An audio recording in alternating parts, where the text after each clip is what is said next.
What up, what up, what up, what up, what everybody out there? Give me 1 second. I do want to start this song up.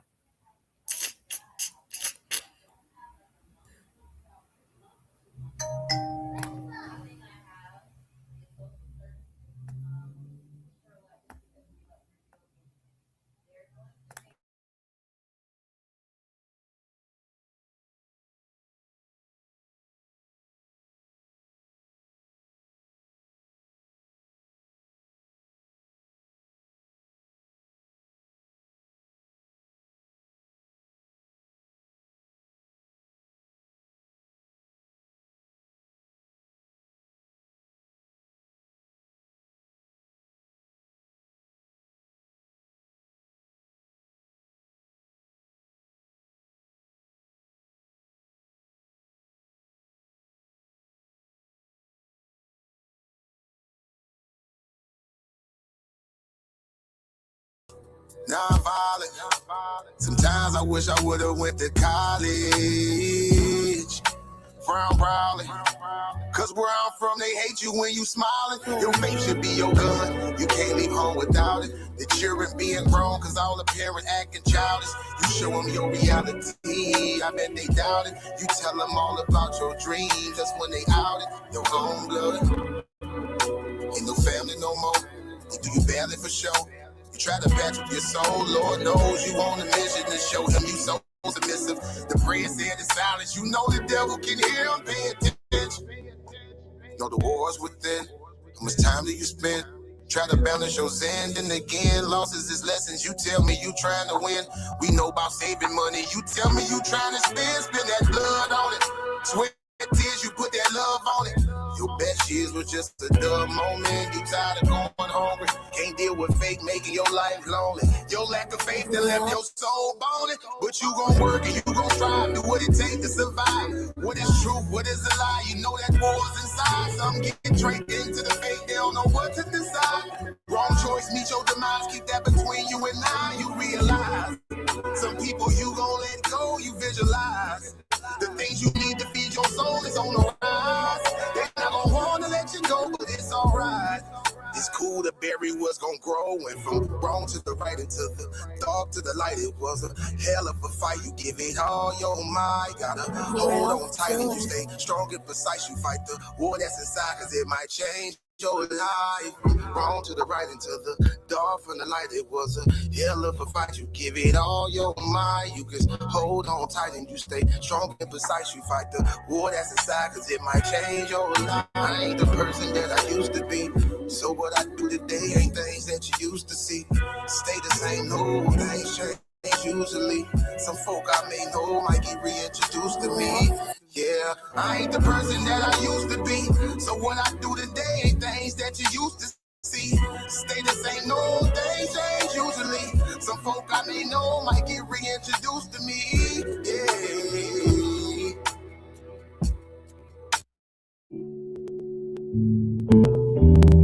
Yeah. Don't be stressing on the dumb shit, cause God is gonna make a way. Just keep going and keep your faith, so you can win this race. This race called life, yeah, yeah. This race called life. This race called life, yeah, yeah. Race called life.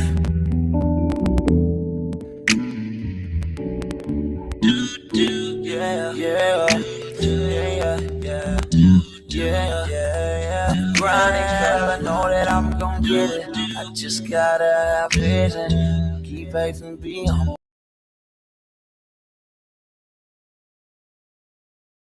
What up, what up, what up, what everybody out there? It's your boy Humble Mystic. Y'all know what it is. Today we running the open panel. It's the Cave of Knowledge.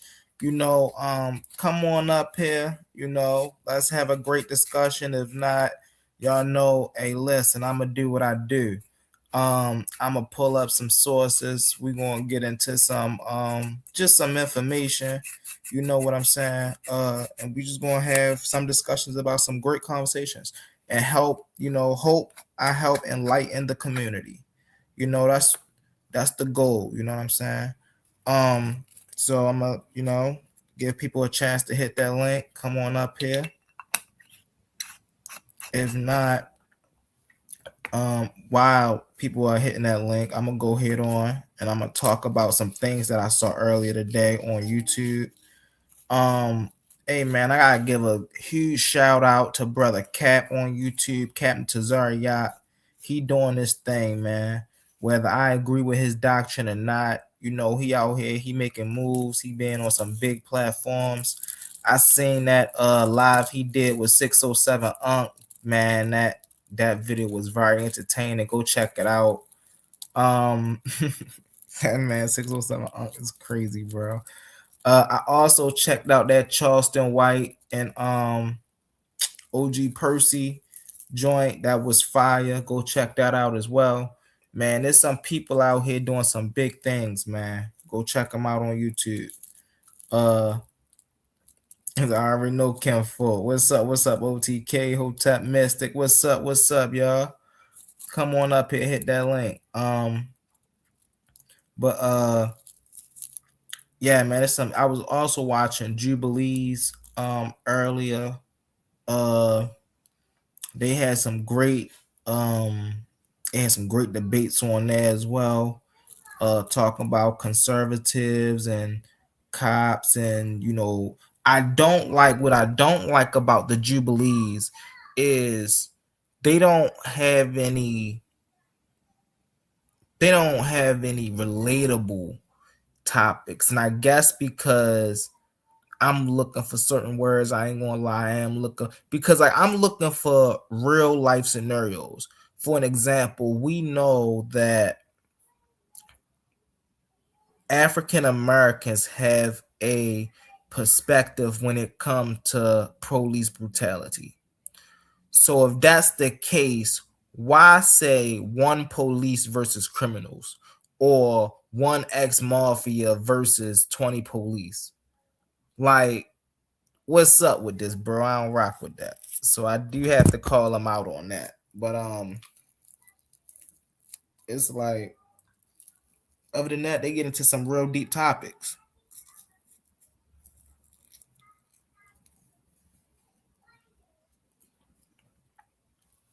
Not testing. Hey yo, hey, listen, man. Listen, he out here. People have to understand. People have to understand what this space is, right? And unfortunately, this space is bigger than a lot of other spaces a lot of us are used to. Like a lot of us are used to TikTok. I know me myself, I'm used to Bigo. And this YouTube space is way bigger than just this small corner of quote unquote what we call a conscious community. And there's other people out there that's having real conversations and real topics, and they actually want to produce valuable content.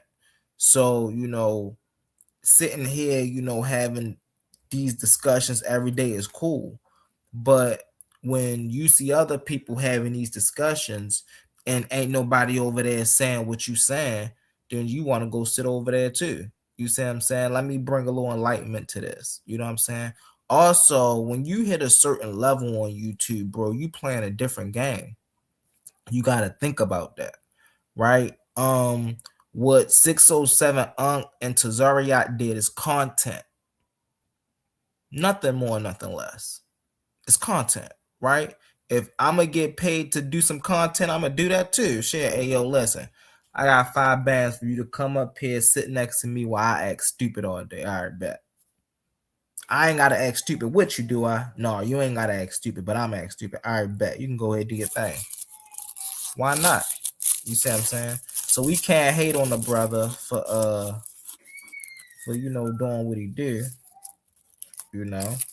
And he come back and support. That's something else I rock with Captain Tazariak. He most definitely go to the go to well, let me do this real fast. Cause sometimes but he most definitely come back to the communities that helped him get to where he is, and he support. You feel me? So, and that's something I look for in a brother that's coming up in the community, you know, because that's what I do when I go back to Bigo. You know, honestly, yesterday I had a little thing about that. Um, I come back to Bigo, you feel me? And you know, I'll go there and I realized that since I've been here, I've been having different conversations. I've been elevating my conversations, right? And that's because I've been talking to new people. And I've brought some of my people here and they've been elevating their conversations. However, when I go back to the platform I go back to, you know, where I started from, they talking about the same old crazy stuff. Why are you still talking about or having arguments about if the Exodus was a historical event or not? Where y'all presentation? Let me cam up when I say this. Where y'all presentations on this matter? Why are you still wanting to argue about that? You ain't got no and see that's the thing about that's the difference between people like me, brother Ashe, sister Issa Queen, brother God Energy, from the rest of my other brothers and sisters on that platform. Like we actually go out here and we do our due diligence. You know, we look to update our information. We don't stay stagnant. That was something else we was talking about the other day too. So I was like, hey, humble, are you just stagnant in your information or are you willing to update? I say, yeah. Like this is the point of searching for the truth, right? We are all quote unquote truth searchers, truth seekers. And so if we're searching for either our subconscious or our subjective, I apologize, our subjective truths, or if we are searching for an objective truth, right? We should all be trying to get there. We shouldn't be trying to cut corners. Oh, well, this is true because the Bible say it's true, and I'm a Bible believer, so I believe in. Nah, man, that ain't. Nah. Hold on, y'all. My background a little loud. Give me a second.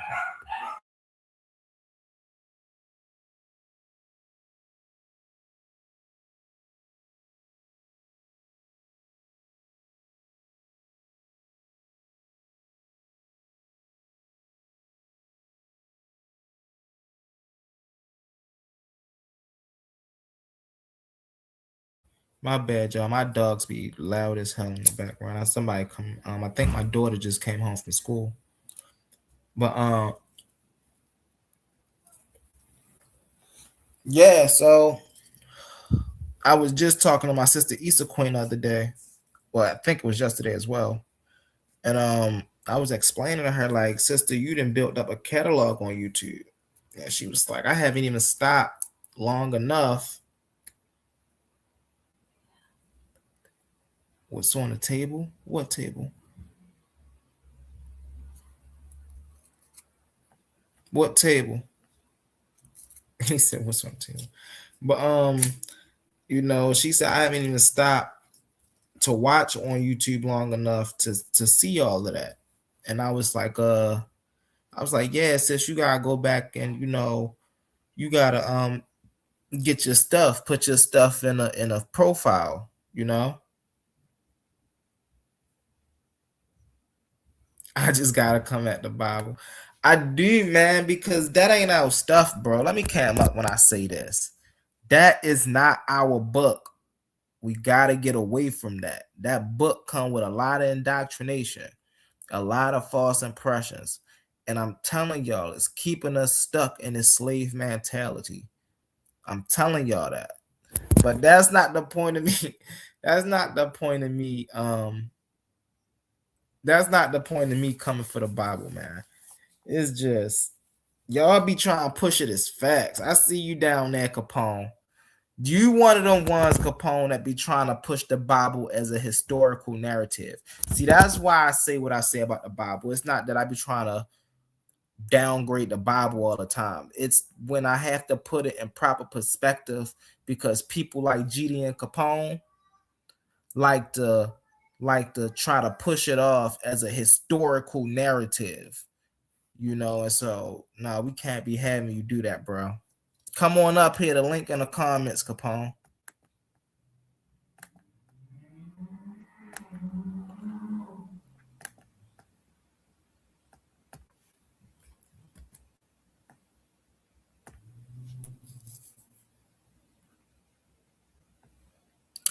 Yeah, no doubt, no doubt. Don't get me wrong, right? Don't get me wrong.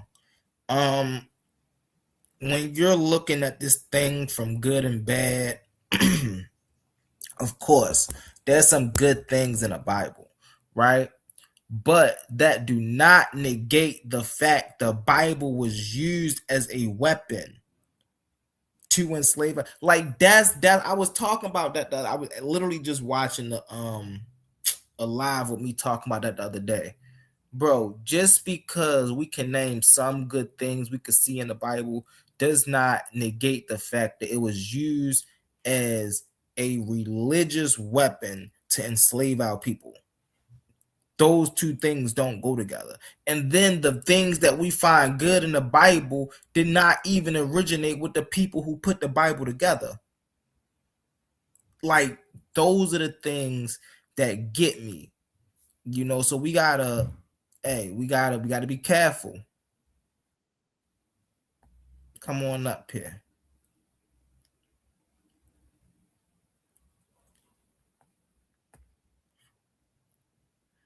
Yes, it. Hold up, hold up, hold up, hold up, hold up. Oh, before I go there, go ahead, OTK. What it do, my bro? We got brother OTK to the panel. What is up? What up? Man, What what's up? going Okay. on? What's going on, bro? Humble, man. Just getting off the JO for the day, you know what I mean? I said, man, let me come up here and build with my brother for a second since Oh he yeah, going live. You know what I yeah. mean? It's always great conversation, man. Peace to you and the family, man. Hope all is Mm-hmm. well. Peace to A1 too. You know what I'm talking Yeah. about? Always. Peace to the Yeah, most chat. definitely. We just sitting up here chilling. I'm just, popping the smoke. This is actually Mhm. to be honest, this is actually an experiment. I was like, bro, I know I can hit the live. See, like I was, me and A1, I just got the phone with my brother a little while ago. But I was like, bro, I know I can just pop up here and just pop an open panel. I know I have people come through. We could talk. I'm pretty good at this, right? I said, but I like to show presentations and things of that nature just to get a people a little taste of like, all right, what this guy bringing to the community. You feel me? So like, if I can give a little example. Hold on one second. Oh, I was about to say, bro, you got a presentation? Shit, I'm about to drop down, bro, and just let you cook. I'm gonna sit back, man. Word, I'm gonna love this. I'm gonna sit Hey, back. Matter of fact, let me scream this to my side. Hold up.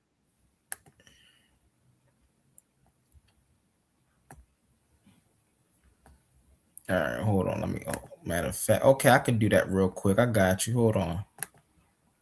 Let me find this real quick.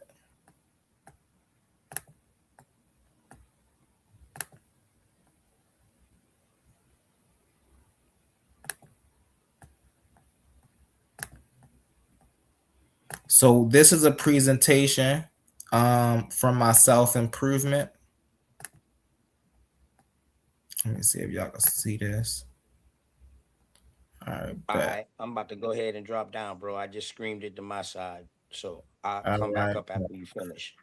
All right. Hold on. How Yeah. I?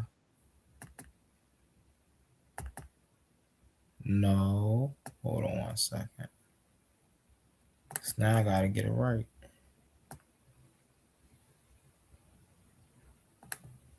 Oh, that's what it is. Okay, got you. Bang. All right. So practical information is the Titan's greatest weapon. All right, so when I put this together with the Titan family in mind. Let me first start there. When I put this together with the Titan family in mind, speaking to us as intellectuals, right? And the goal for our community is to get sharper, not only in the information that we bring forth, but the way we live our life. So I put this presentation together with that in mind. So let's get into it. Practical information is the Titan's greatest weapon. Family, listen and receive these plainly. The practical information is not trivia, it is the map that turns confusion into movement, hesitation into precision, and potential into power. Today, we are not collecting ideas to admire. We are arming ourselves with usable knowledge. Over here, it's a the Titans advantage moving with intelligence, not impulse. So small, precise adjustments, massive results. Y'all see that over there. The arsenal of elevation. Family, this is our armory. These are our repeatable practices grounded in how the mind and body actually work. You will leave this, you will leave with a toolkit, not just inspiration, but a plan, right? So, number one is awareness. Hold on, give me a second.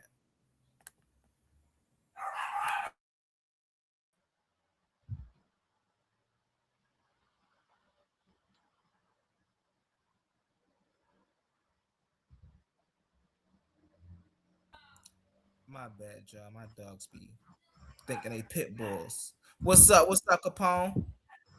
Hey, shalom, shalom, peace to the panel. Yeah, I What up? was eating, man. I'm like, man, let me get up here and smoke me some humble, man, for real. Let's get. Hey, yo, listen. You know I be Let me waiting, smoke me some bro. humble mystic. No, listen. Hold on, real fast. I got cam up with this. Yo, this is really my brother from another mother over here, bro. And like, it's it's like Muhammad Ali and Joe Frazier. You see what I'm saying? The greatest competitors, but also the best of friends. You see what I'm saying? And that's how I feel about my brother GD and Capone. Like, when me and him get into it, it's always competition. You know what I'm saying? It's never nothing personal. And I will say, out of anybody that I challenge, my brother GD and Capone do not duck smoke, bro. He do not duck smoke. Yeah. So what I was saying, and the same to you. Um, what I was saying is that how come? Because this vitriol you have for the Bible, you say it's not our book. It was used to enslave us. So was guns. I don't see niggas putting down guns. You know what I'm saying? Guns was used to we was enslaved at gunpoint. If you follow the indigenous route, you know they enslaved them at gunpoint. Mm-hmm. Another thing, humble. Um, why the Bible can't be true, but you just not rock with it? You know what I'm saying? Why it gotta be false? Why is somebody gonna take all this effort to capture the ancient Near Eastern world in a compilations of books? Why go through all that effort, right? And mind you, the time when they compiled the books, we didn't have access to the pyramid tombs. We didn't have the Assyrian records or of ancient Sumer, right? We didn't have none of these things. That we all those things became available during the 1900s, right? Why? Because the scriptures was mentioning certain the biblical scriptures was mentioning certain landmarks, geographical locations. You know what I'm saying? And then people started to excavate. You know what I'm saying? This opened up the whole new field of archaeology. So give the Bible its credit, bro. We wouldn't know nothing about the ancient world if it was. We wouldn't even know about the Egyptians, probably. Well, that's a tough step, but I know I know that the Bible is that it helped them date a lot of the stuff that they excavate. But to answer my first question though, why the Bible can't be true and you just not rock with it because of the slave Bible narrative or something. You muted.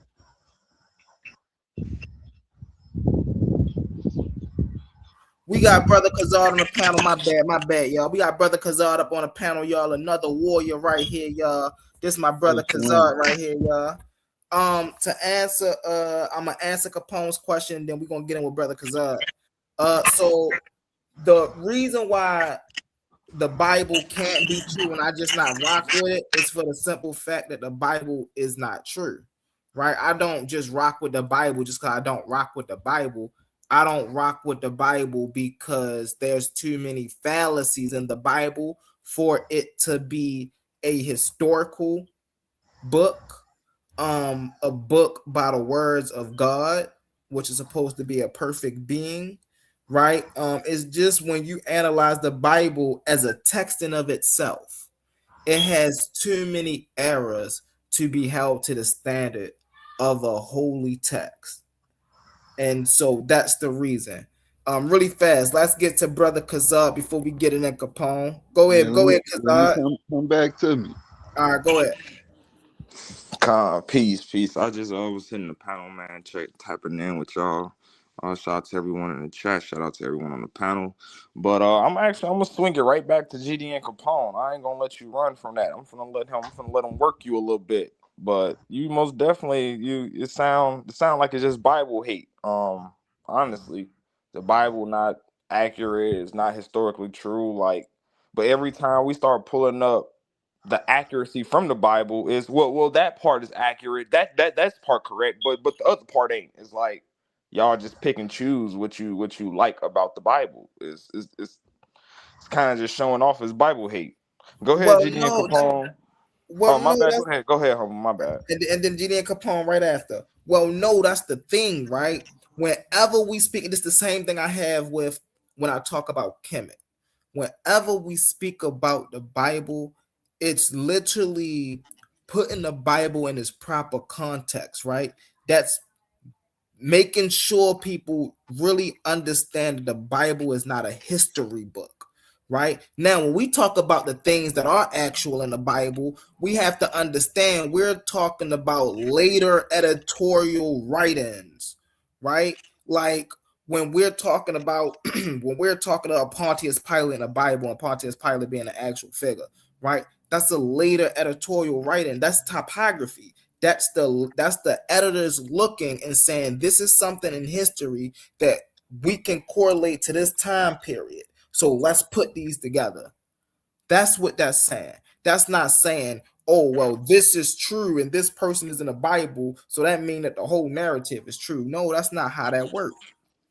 You see what I'm saying? So that's why we go about it that way. It's not Bible hate. It's actually what y'all be saying about the things that y'all be saying about the Bible that make us say what we say. That's Humble. the thing. Re- Go ahead. re- Go ahead. I'll let respectfully, respectfully, that's you just made that up. You that the whole that's the editorial work. For one, we've already been down this rabbit hole.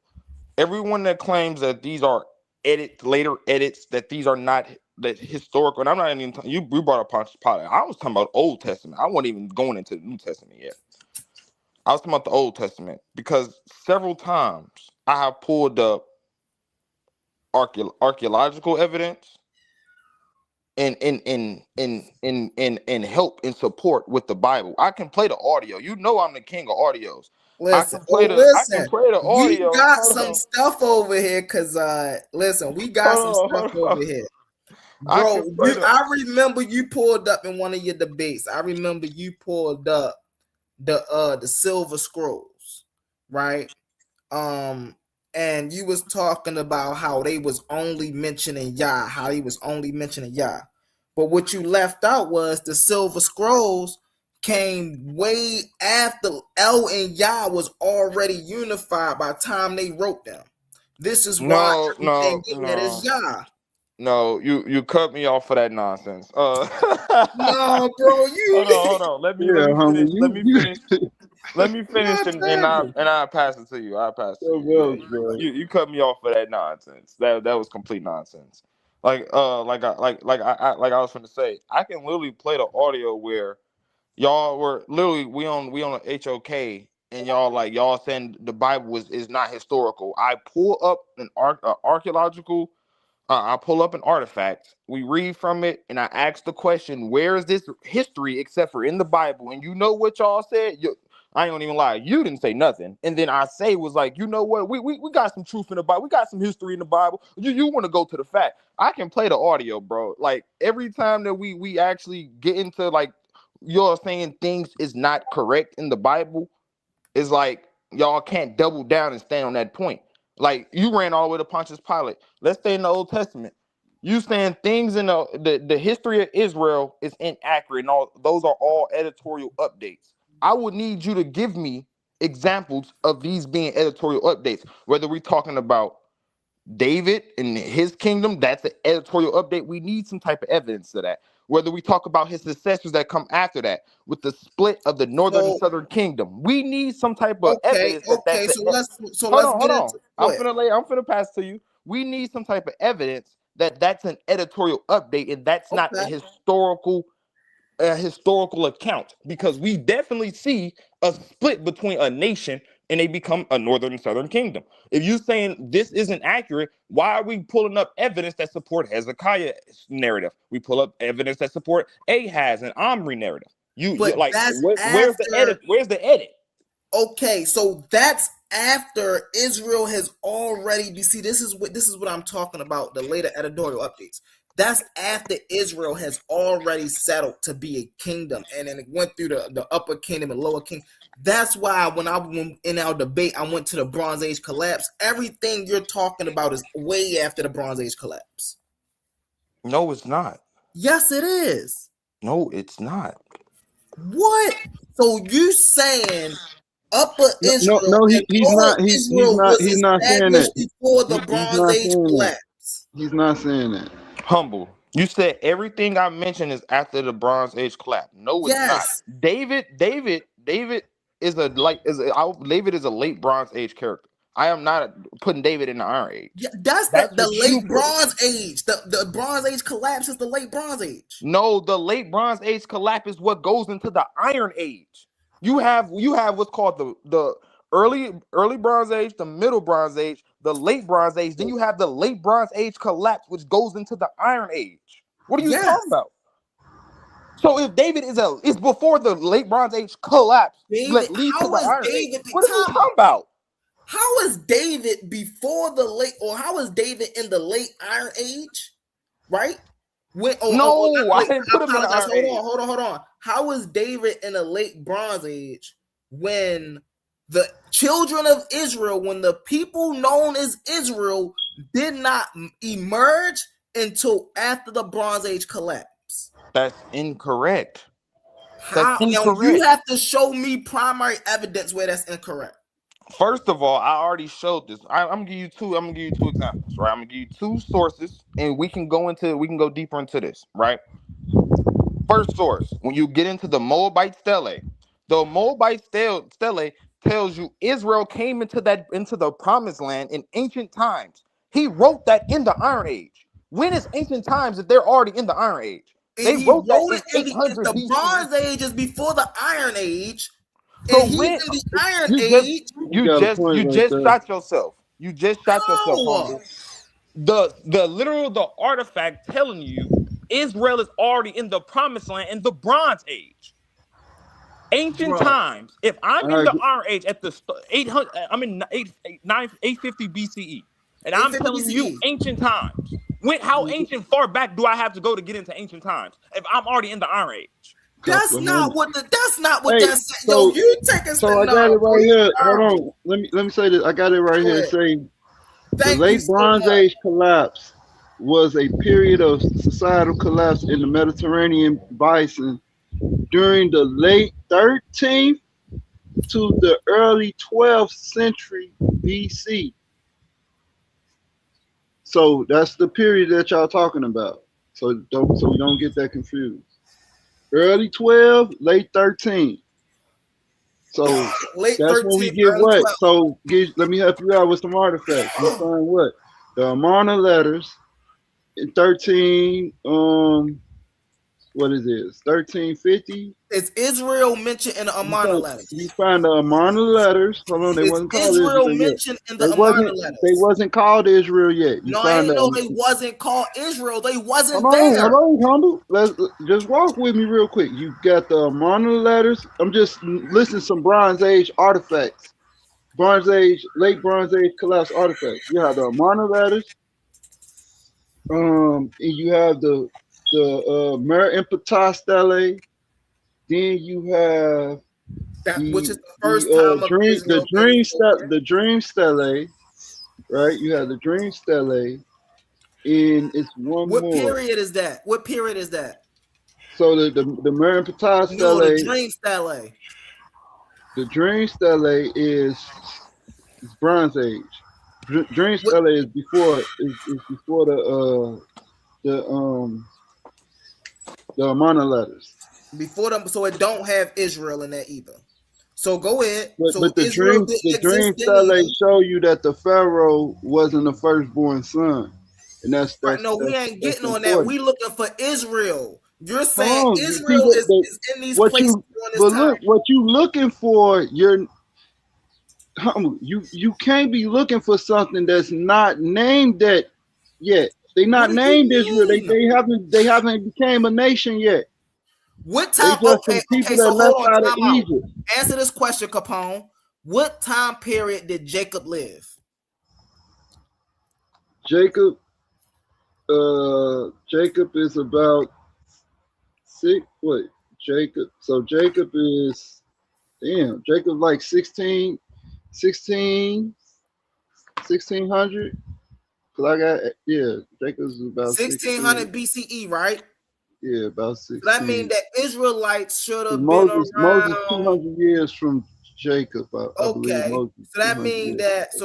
that Israelites should have came into existence 16, But they 15. not called Israelites. They That's what they. became. They That's called not what your their Bible descent. say, Hold on. But listen. Their descendants are called Israelites. bro. Their descendants. This When is why Jacob was because called they Israel, had to come time up out. When Jacob was called Israel, right, right, and he right. settled in the land, right, was the people of that land not called Israelites? But you moving the goalpost How am I moving a goal? What? because we talking about the Bronze Age collapse and artifacts, and now you going all the way No, back to because I'm Jacob taking you to because what you your can't find Bible the is name saying. Israel, and that's a problem for you. Okay, so here's the issue. Here, let me cam up when I say this. So we do Here's have the the issue. name. Hold on, Capone. I'm gonna go humble. right back to you. I'm gonna go right back to you. So here's the issue. On Tough. one hand, on the Bronze Age collapse, you have Israel becoming one people from two distinct cultures, right? This happens in 1208 BCE, right? By 500 BCE, you have a Wait, complete merging of these two cultures. That's what history say. wait. You Hold on, can't do Capone. that. Hold on. I'm gonna give it right back to you after this. Hold on. Now, in the Bible, you have a story where a man by the name of Jacob wrestles with a god, right? And this god knocked his hip out of place. After this happens, what do this god do? He named this character Jacob, or this person Jacob. He renames him Israel, right? Hmm. Now, what does this person Israel do? So He hold on. settled in the land of Canaan, So and these let me ask people you a question. became Let me ask you a question. Israelites. Hold on. Let me ask you a question. So when he's named Israel, is his kids born already, or is they born after his name is turned to Israel? They're born after, I think. No, they're After, born before? already. Oh, so they was born Yeah, they're already. born before So they was his left. They children left Israelites or not? Laban. No, so he left with his wives and his children. Okay, he left with his wives and his children. Yeah, so Okay, that's what I'm saying. So they didn't take up their descendants for a callback to their ancestor Jacob. Start calling themselves Israelites. okay. So here's the point you missing, Capone. The point you That's all. missing. That no, Hold on one second. that's the point. So Hold what's the on, calling hold them was on. So not called Capone, real fast. I'm gonna Israelite. get right back to you, bro. Hold on. Listen, Go ahead. listen. The first generation, they was not called Israelites. We have not nowhere in the biblical text says that Jacob's first generation was called Israelites. So what that text talk about? It don't. I just made my statement, humble. So you got to Okay. understand that So here's what I'm saying. So here's what you're missing. they were still being Hold on. called Let you land your Hebrews plane. during Hold that on. I'm about time. to tell you what you're missing. Go ahead. What you're missing is the fact that anthropology and the Bible come to two different conclusions of how Israel became to exist. But wait, Different hold on. See, you moving the goalposts again, man. I'm not. That's what we've been talking about. You going into anthropology? I've been talking. We was discussing the biblical narrative. First, we was discussing the Bronze Age collapse. Yes. Then you moved it to Jacob in his first generation of descendants. Yes. Now you trying to run to anthropology. What's the connection, Capone? Now you trying to run to those are three different fields. What's the connection? That's three different fields: archaeology, anthropology, and historical text. That's three different fields. You're gonna have different. You're gonna have different conclusions from each one. Hold on, Capone. The connection between all of these that I named is all of these tell a story of how Israel as a people became to exist. That's the connection between all of these stories. That's why the Jacob story is so important. That's why the Bronze Age collapse is so important. That's why these stories are so important. Okay, now humble. Now, if you're going to use all three, okay, you have to take your bias out and understand what the archaeologist is saying. Understand what anthropology is saying. And understand what the historical text is saying. And the text is not historical. Whether you hash out whatever the irregulars of what you'll find. Hold on. You will find a historical truth, right? Where it says what? Jacob and his descendants left from Haran. Well, what they was at? They was in They went into Israel. They went to Mamre or something like that. They went into Israel. Bro, the land of Canaan, man. They went into the land of They went into the land of Canaan and they dwelt there, right? Then they went and then they migrated to Egypt. For over 400 years, then they came out of Egypt, their descendants, because that generation dies off, and then they go back into that land of Canaan. You making this too complex. No, I just took out all the moving parts and just said something that was objectively unbiased. No.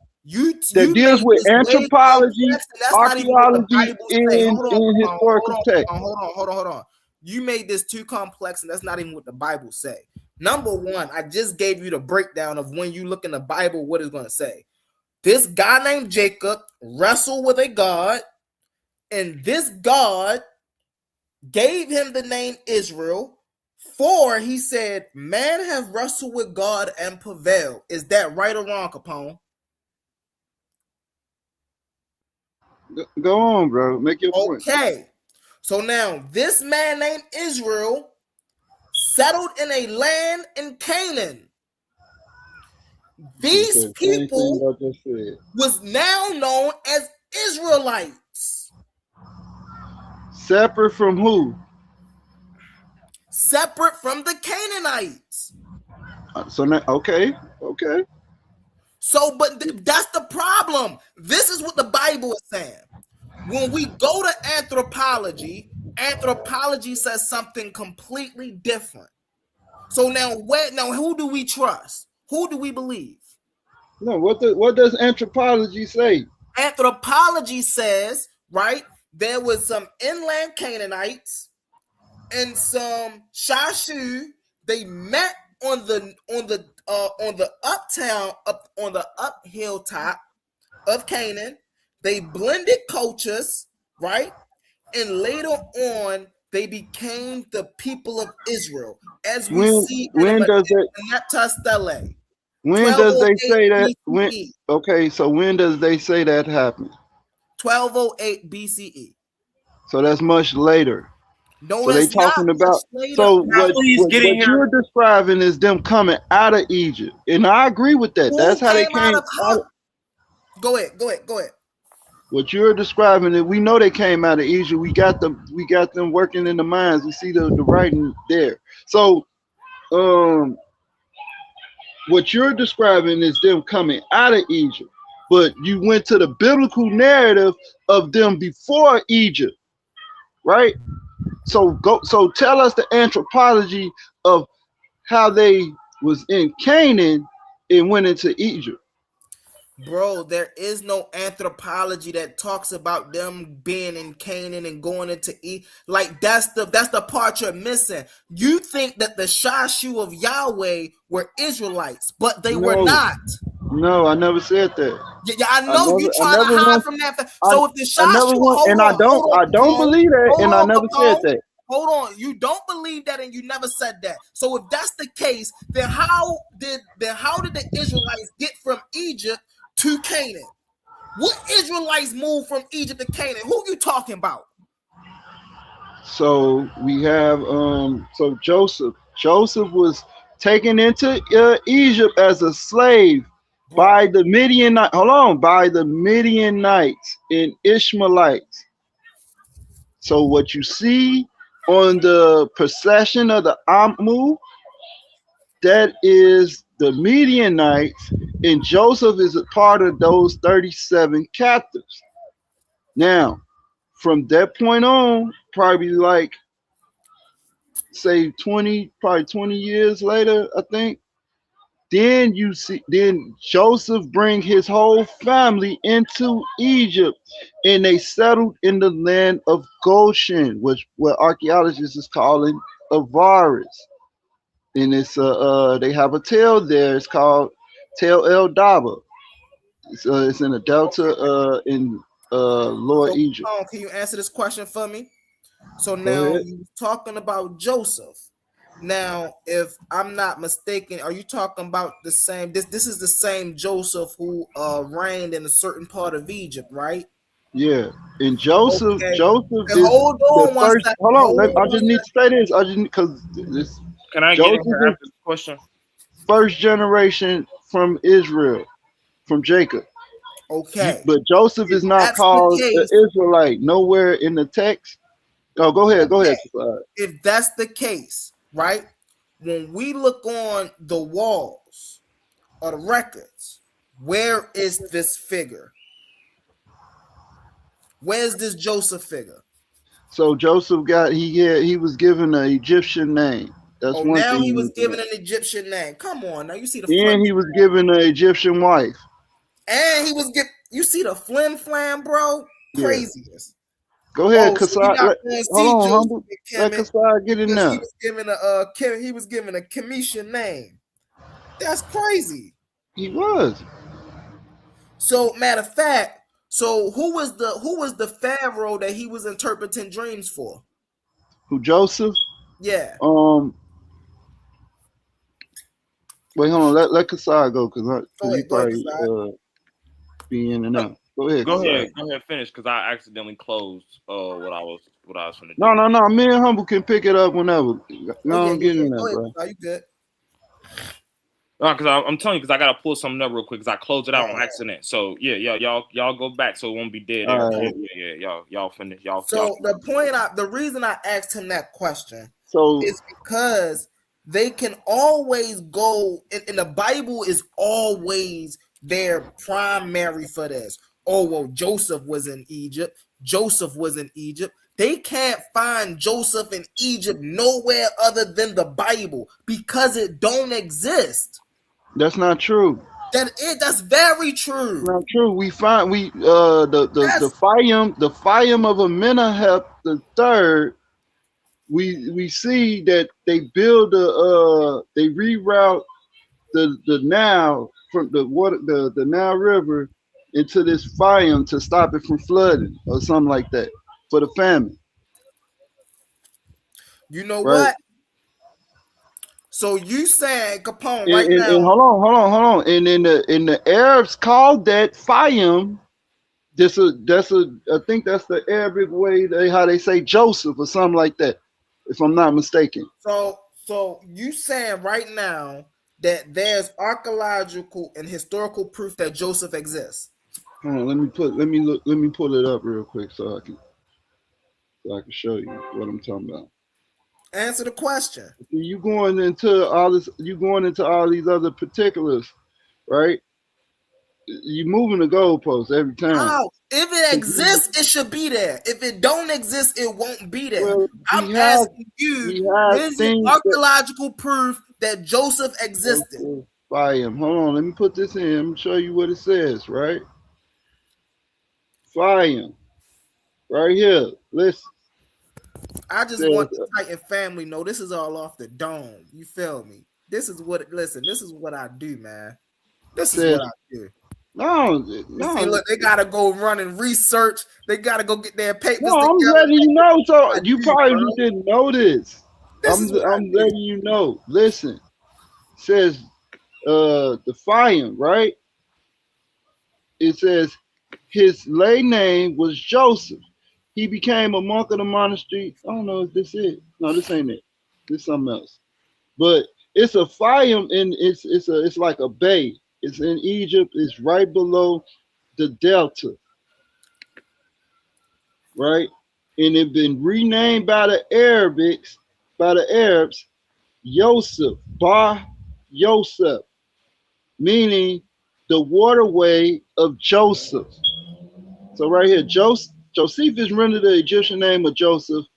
I cannot What? pronounce it. He brought us So Josephus? hold on, listen, hold on, Yo, bro. you know how I feel about I'm reading Josephus. this, I'm reading this article. Hold on. I can't say his name. It's I can't say the Egyptian name, but it says fire, right? It says the Ba Yosef, right? The waterway of Joseph. This is an article 2024 right here. So the Arabs in that region named this waterway in Egypt Yosef by Yosef, which means the waterway of Yosef in their language. Oh, here you go. It says when in Egypt he was given an Egyptian name, which the Bible states was Zapanah Panir, right? Which I narrowed this name down. It means he belonged to the god to the netter a Neef. It's Zatanaf Pa'aneya, and it means he who is called the one who lives. Right. But you gotta that's true, but you gotta understand the what they call honorary transposition of their names and stuff in Egypt. So the name the one that live is the last part of that would be the goddess Neff. And how I narrowed it down because his wife's name is called Anef. She belonged to Neith, the goddess Neith. So it makes sense that Joseph's name would be what? He Nah, belonged. what Capone? No, Capone. So look here, look. I'm not The bringing. I'm not. conversation that Hold we on, hold on, having hold on, the day, hold on, bro. humble. Let me read this real quick. I'm not making this up. So I'm reading the article right here. The ancient Egyptian, the first word Zephpanah, can be broken down into Zepnath. This seems to refer to the Canaanite god Baal Zaphon and the Egyptian goddess Neith. Zaphanu referred to the north. Zaphon Nat is contained in the last part of Joseph's Egyptian wife Asenath, which it looked like it say Ashena, right? So As Aset, I would say Ashena, right? as in Naph. In Egyptian, Asenath can be decoded as tongue or belonging to Neith. So that's the part I was talking about right there. Okay, but here's what Aside, that is saying, aside. Capone. Let's The be last very part, clear. the last part, Oh, even though the last part of the name has a meaning like lives all or right, but let's thankful be or something, very but clear what's that is it's saying, the Capone. Netaru Hold on. name. Hold on. It's the name of the Netaru, and they do this the honorary transposition Okay, where you mention the guy's name and then you mention that you give thanks to the deity, basically. okay. Now let's be very clear what's going on in that description or that article what you're reading. In the Bible, Joseph had an Egyptian wife. In the Bible, Joseph Egyptian's wife have a name, right, that is similar to what you was just saying. That's not saying in no way, shape, or form that Joseph or his Egyptian wife were real people. Let's get that clear right now. I don't know why you trying to draw on that conclusion because that's not what that article is saying. Wait, what you talking about? Now is what I'm talking about. Hey yo, hey, put a one in the chat if y'all hear the flim flam coming out of these brothers' mouths, man. It's terrible, No, man. deal with the no, hold on. Deal with the fact that the Hold on. Arabs named that bison So, the waterway of Joseph in their language. so is Joseph not in timeout? Is Joseph in the Quran? Yes or no? If I don't know if he is Is in, Joseph in I the haven't Quran? read the Quran. I Yes, haven't read Joseph the is in the Quran. Quran. Yeah, they're both Abrahamic religions. So it wouldn't surprise me that the Arabs, who are Muslims, who are a part of the But how do Abrahamic they religion, find us? hold on one But second, go ahead. hold on, Capone. Who Joseph is a part of that Abrahamic religion, I'm gonna go kick it to to a you, spot Kasai. and name that place and give it credence after Joseph. Of course they would. Come on now. Why But why would that but surprise but me, but bro? hold on, humble. But how did they find the exact waterway? You know how many But rivers that been does not dried up? mean Hold on, listen, Joseph is a real humble, listen. You person. know how many rivers been dried up in Egypt? Like you used to have the Wazir River. It was a river called the Wazir out the Osar, right? And that river is now dried up, which it used to run from from West Africa all the way through the Red Pyramid, where the Red Pyramid is. Bro, what you That saying is not making but sense. hold on, but Just because the what I'm Arabs telling named you, the river what I'm after telling you, hold Joseph does on, not make humble. Joseph real. What I'm telling you is, how did they go and find the exact river where Joseph supposed to where him and Pharaoh had rerouted the Nile? That's not what that said either. Yo, how you doing read a how you gonna read an article and then you don't even try to put the That's what article the perspective? oh man. That's not what that article said. That article didn't say that the Arabs came and they found the exact river that Joseph and the Pharaoh reroute. That's not what that said, man. Yes, it is. No, it's Look, not. Read it I'm gonna again. put the article. Read it Go again. ahead. I'm gonna let Kasai go. I'm gonna put the link in the chat. You put the link in the back chat for everybody. Hey, What's up? Shalom, What's up, Kev. man? What's up? What's up? Yeah, cause I made I was trying to reference two sources and before y'all got to going in. So real quick before I tap back into the what we was talking about with the late Bronze Age and everything, and we y'all was kind of getting to Exodus. So I really wanted to say this real quick with the Egyptian pharaoh name. So the name of Joseph, as he was pronouncing Zatanah Paaneah. I don't know exactly where the breakdown and the scholarship was coming from with that, and I'm not disagreeing with you, but um, in the Egyptian sense, right? They actually can show the Hebrew origins going back to the Egyptians' word. The Paaneah part is the Ankh. The Anea part is how the Hebrews pronounced Ankh. So that's literally he's literally called the one who lives. The Zatanah part is the one that's is called is the part that's translated as he who is called, and they actually have that in other Egyptian slave documents. They have their regular name, and then they have he who is called, and then they have the Egyptian slave name that the Egyptian slave person was called. So that's where I'm getting, and I got the scholarship behind that. The Egyptian name of Joseph. They actually like Egyptologists actually break this down. So really quick, I wanted to go back into the thing we was talking about, the Moabite stele, and I heard you mention the Meripata stele. So I'm gonna assume, Humble, that you don't really know the scholarship behind the Meripata stele for you to say that there's the Israelites are merging together in 1208 BC. I'm gonna assume that you don't really know the scholarship behind that.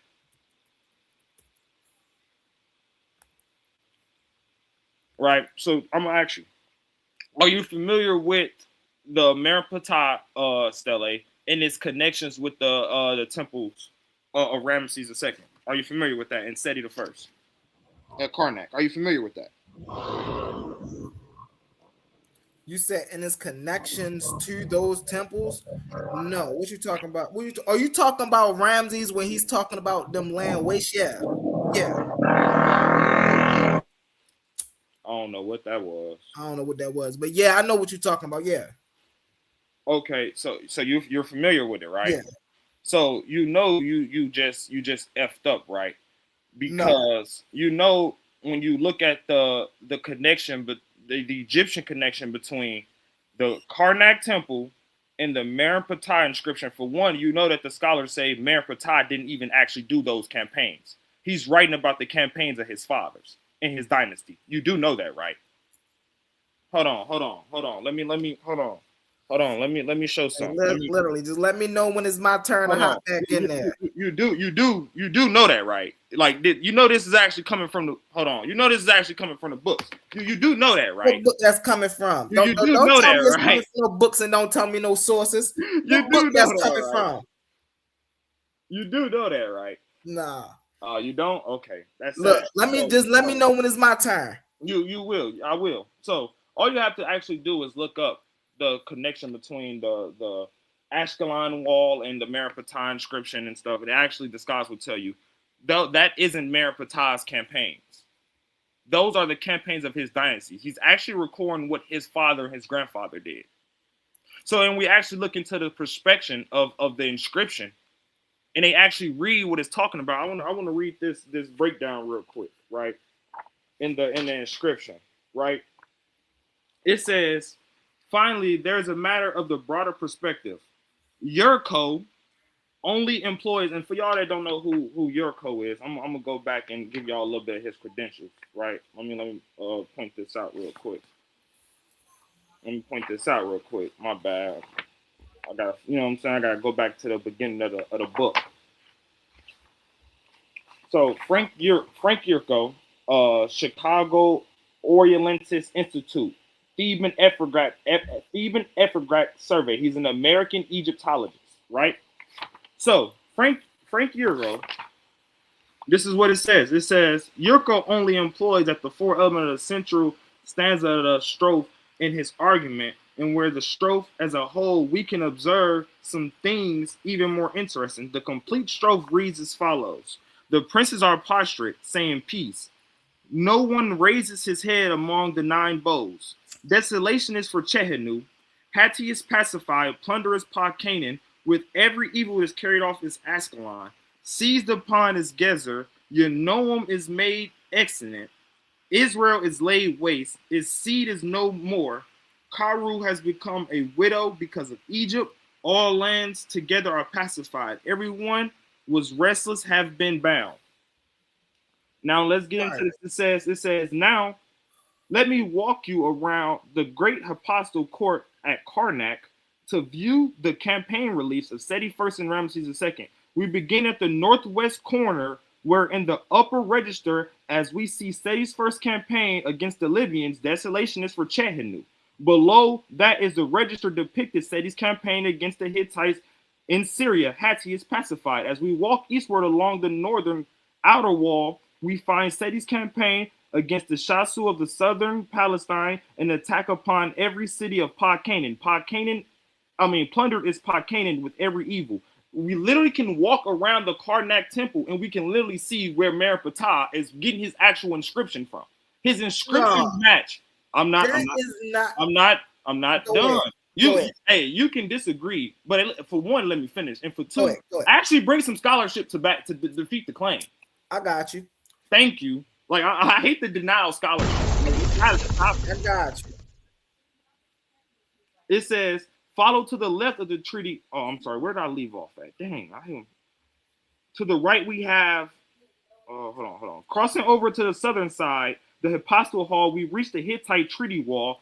To the right, the treaty, we have the registering depicting the taking of Ashkelon, carried off as Ashkelon, followed to the left of the treaty by another under siege. Gezer is seized upon as Gezer, and above that a third city. Yenoam is made extant, is non-existent. I try to tell him he don't. I'm pretty sure he's not familiar with the scholarship behind the actual Merenptah stele. And then I want to get into something really quick because when we actually look at the Merenptah stele, Israel isn't mentioned as in a small entity.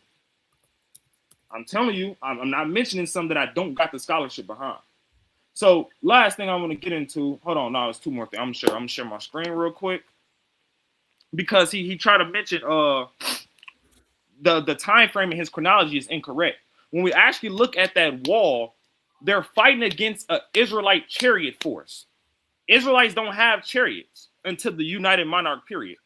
So when Merenptah and Ramses and them are mentioned that they're fighting Israel, they're not fighting against a tribal or a broken up group of people. They're fighting them after, or at least during or after the United Monarch period. That's what the archaeology says, and that's what the actual narrative and story says. They did not have chariot forces until the Monarch period. They literally tell you they can't ride horses. When they go against chariot forces, they lead them up into mountains and stuff and make their chariot forces immobile. And then what they do, they burn the chariots because they can't use them. And so I tell you, you don't know history, you don't know the Bible. So let's get into one more thing. I'm finna share my screen. Let's share my screen one more thing because I kept asking him about the Meshe Stele, which he never can answer. If you could just share my screen real quick.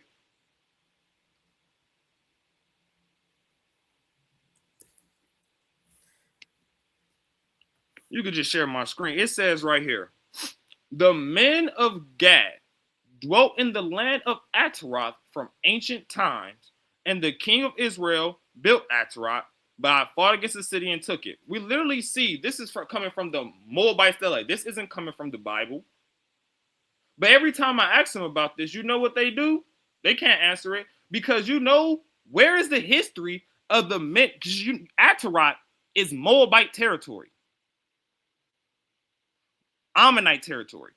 Where anywhere in history does it account the men of Gad coming and taking Moabite territory except for during the conquering after the Exodus? Let's get into something real quick. I'm going to share this and then we're going to pass the floor.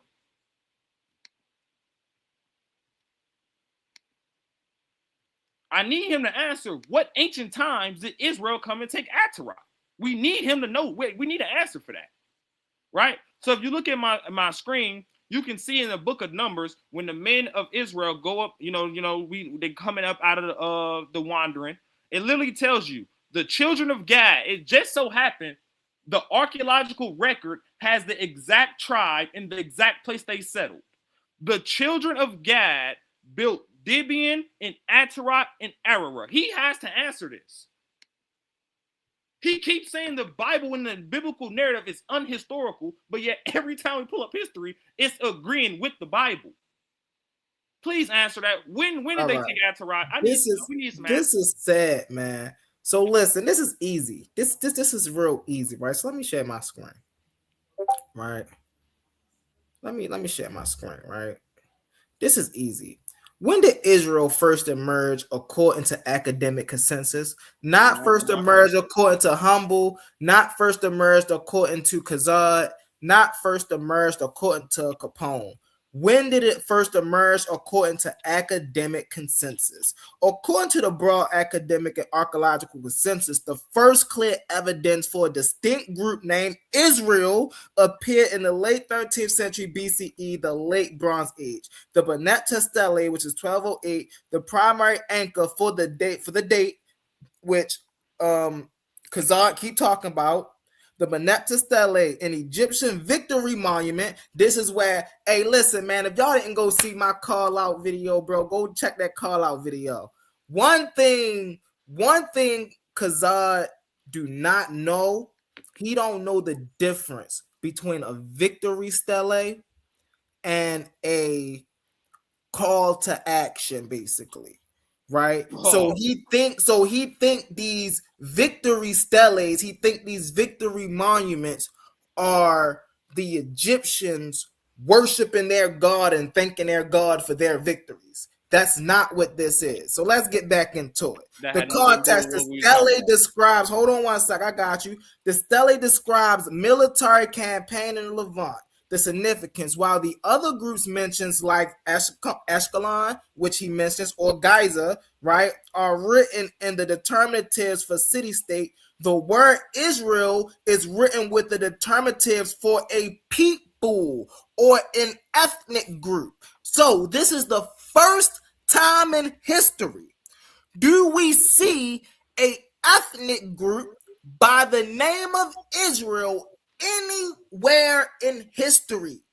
This suggests that this is the first time, as I just stated, Israel was a tribal confederation rather than a settled kingdom with a centralized capital. This right here smacks all of them in the face. Because what Khazar just say before he landed his plane? Oh, and I can also show how, and during that time, Israel was a solid, was a kingdom. They was large. They wasn't small. No, man, this right here shows you that they were a small confederation, not a state. Let's see the archaeological indicators, right? Beyond the stele, archaeologists also shift to material culture and central highlands of Canaan. Didn't I say that? During the Iron Age, 1200 to 1000, the settlement patterns after the collapse of the Bronze Age states hundreds of small, unfortified villages appear in the highlands. These settlements are characterized by 4-room houses, a specific agricultural style, the Israelites' house, consisting of three parallel rooms and 1 transverse room. The pillared buildings utilizing stone pillars to support the second story or roof, right? The pig bone markers, like these are the things that these people don't understand. Because if they understood it, then ain't no way they could say, well, the Israelites didn't start off Canaanites, right? Let's get into it right now. Let's jump to the second of their nonsense, right? Was Joseph a historical person? Is there any proof that the biblical Joseph was a real person according to academic consensus? The short answer, according to the academic consensus, is no. There is no distinct archaeological or contemporary historical evidence, such as inscriptions, seals, or Egyptian records that they just set up here and tried to lie to y'all about and say that was real, that confirms the existence of a specific person named Joseph, who served as a high-ranking official in the Egyptian courts. However, the academic discussions is nuanced. Rather than looking for proof of an individual, scholars generally analyze the historical plausibility of the Joseph narrative within the context of ancient Egypt history. The semantics in Egypt context. While Joseph himself is not found in the records, the phenomena of the Semitic-speaking people from the Levant raising high status in Egypt is well documented. The Hyksos period, 1650 to 1500. This was the time when the Asiatic people from the Levant, who they try to also say is the Hebrew people, which we know are not the Hebrew people, actually ruled northern Egypt. Scholars often point to this period as the most plausible setting for the Joseph-like figure to rise to power. So basically what this is saying is where they got this Joseph narrative from was this right here. This is why When we look in the How they know about that though? hold on 1 second. When we look in the Bible and we see this Joseph motif, right? This is where they're saying this Joseph motif comes from, because there was a period in the Levant where the Hyksos ruled, and they had a figure in Kemet. So, and the Bible took that figure, and this is what they did with it. Let's see the case of the Chancellor Bay. Let's continue. Late in the 19th dynasty, 1200 BCE, a man of Syrian Levantine origin named Bay became the king Marcus servant as a high-ranking official with the authority comparable to a vizier. While not Joseph, let me say that again. While not Joseph, his career proved that foreigners could reach the highest level of Egyptian bureaucracy. So why did the Bible put Joseph in the highest ranking of bureaucracy? Because it was experienced back then. That's all they're saying. This doesn't prove that Joseph was a historical person.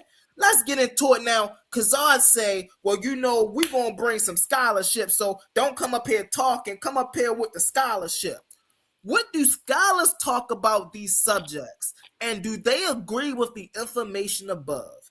The scholars who debate these subjects genuinely agree that the framework provided earlier, though they often clash over low versus high debates in archaeology. For a Sable who values primary investigation, it helps to know that this field is split between minimalists who sees the Bible mostly literary invention, and maximalists who is strong historical core, right?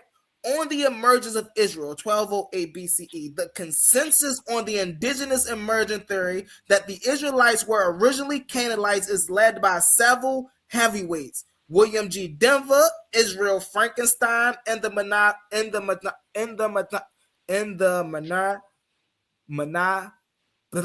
Stele consensus. On the historicity of Joseph, the academic consensus here is more skeptical. While no major secular scholar claims that Joseph is proven, they differ on the historical plausibility.